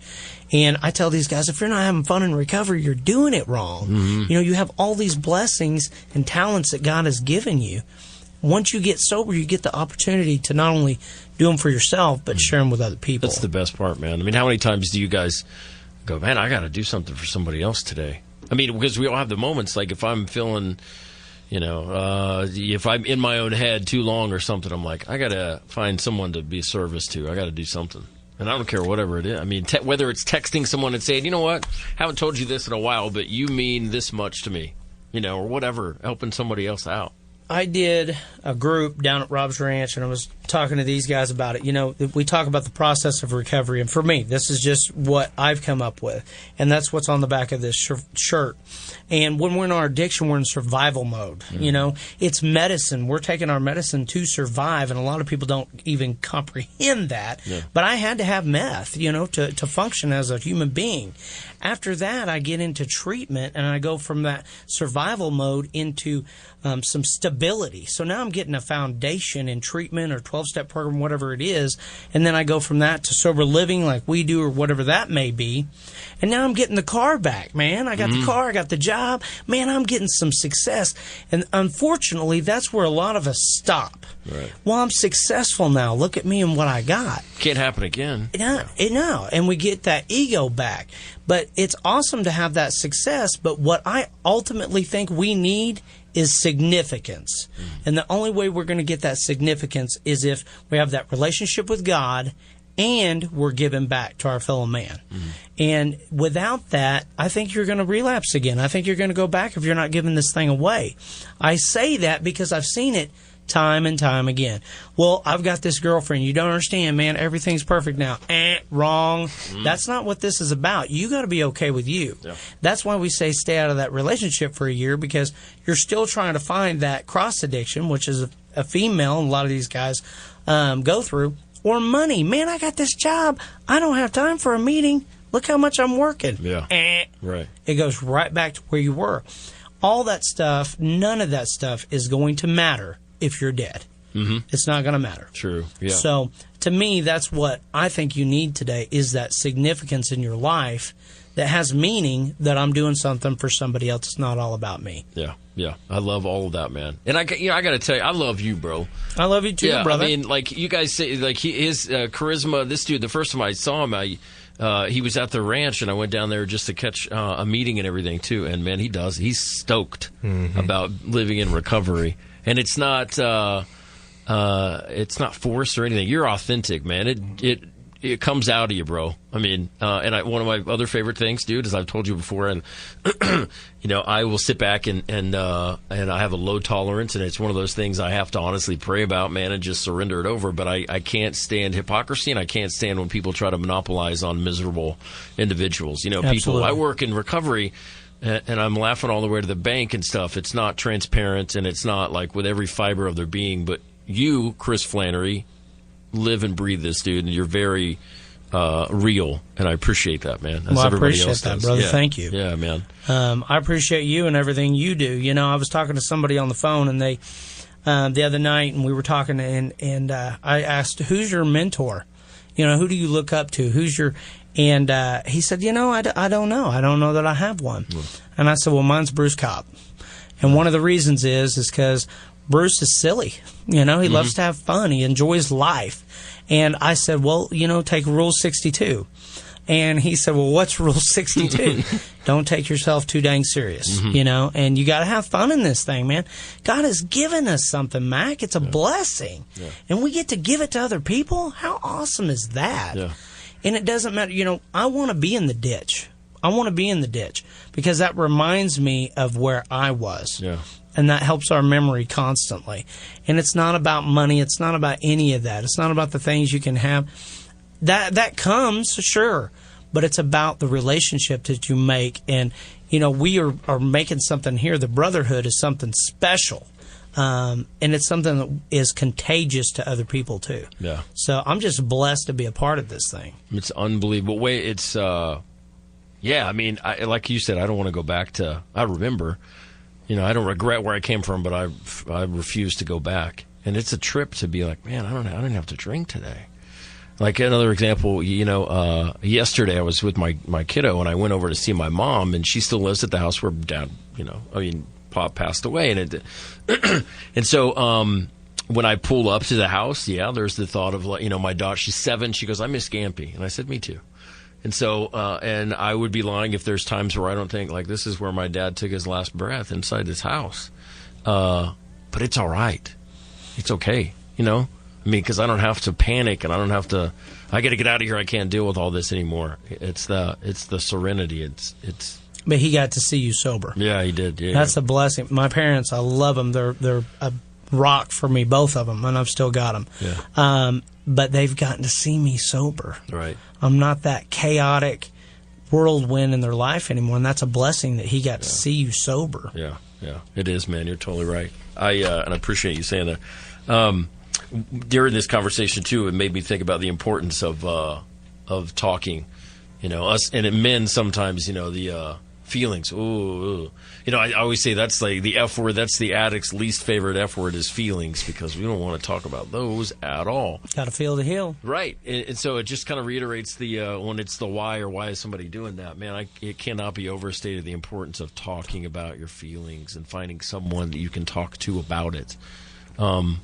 It goes back to the experience, losing, who I'm talking about, man. That was, but it doesn't, there's not a label on somebody's forehead that says, I'm suicidal. Right. They don't wear a shirt that has it. And most of the times you'll get the obligatory, I'm good. And you have to be able to talk about your feelings. It makes a whole world of difference. Yeah. Whether it's 2:00 in the morning, it doesn't matter. Yeah, you have to. Yeah. Let's talk about Brothers in Recovery and how people can get plugged in, how they can, if they feel it in their heart, maybe pray about it and make some, you guys drive donations and stuff too. I'd love to see somebody make some monetary contributions to you guys and all that. So how can they stay plugged in? Absolutely. We have a Facebook page. We have a new website up and going. It's called brothersinrecovery.com. And then our Facebook page is Brothers in Recovery. We have an Instagram now, thanks to Nick, Brothers in Recovery. And then we have a YouTube page that you can see what we've got going on. And there's some cool videos on there, and that's called Brothers in Recovery on YouTube. So, man, I need to, when you have another cookout, dude, or whatever, I got to come out there, man. Yeah. I love, every morning you post that photo. It says, "Good morning, God." And I'm like, talk about serene, man. I get to go out there with Big Thor, my German Shepherd. Right. And, the sun comes up and it's just beautiful. But you can also, write checks or whatever. We'll take anything. Yeah. Well, $5, it doesn't matter. That's the deal. And what happens there is it's just I'm blown away always by the fact that, somebody gets into treatment and it's like you don't take no for an answer. I'm not talking about from the addict, but you find a way to get somebody help. We're blessed to have such a network of people. Kenzie Line helps us out so much, with Stonegate, and Jake Hill with Rob's Ranch, and there's always somebody. Corbin, Big Hearts down at Last Resort, and so there's always somebody to help us, go somewhere.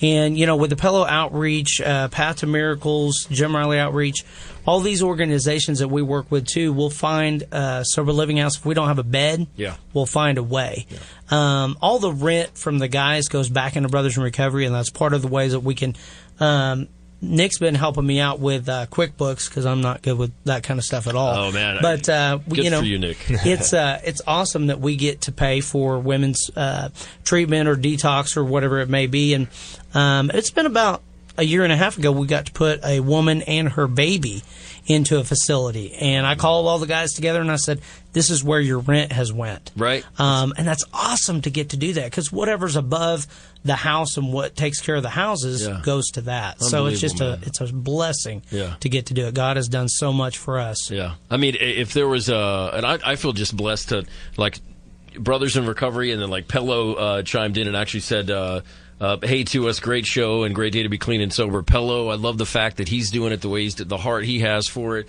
Jeremy Gray with Path to Miracles, all that stuff. I mean, I love that you guys are finding a way to get people help. Absolutely. And not saying no and all that. This is for you, by the way. Star Wars theme song, because you're a Star Wars fan.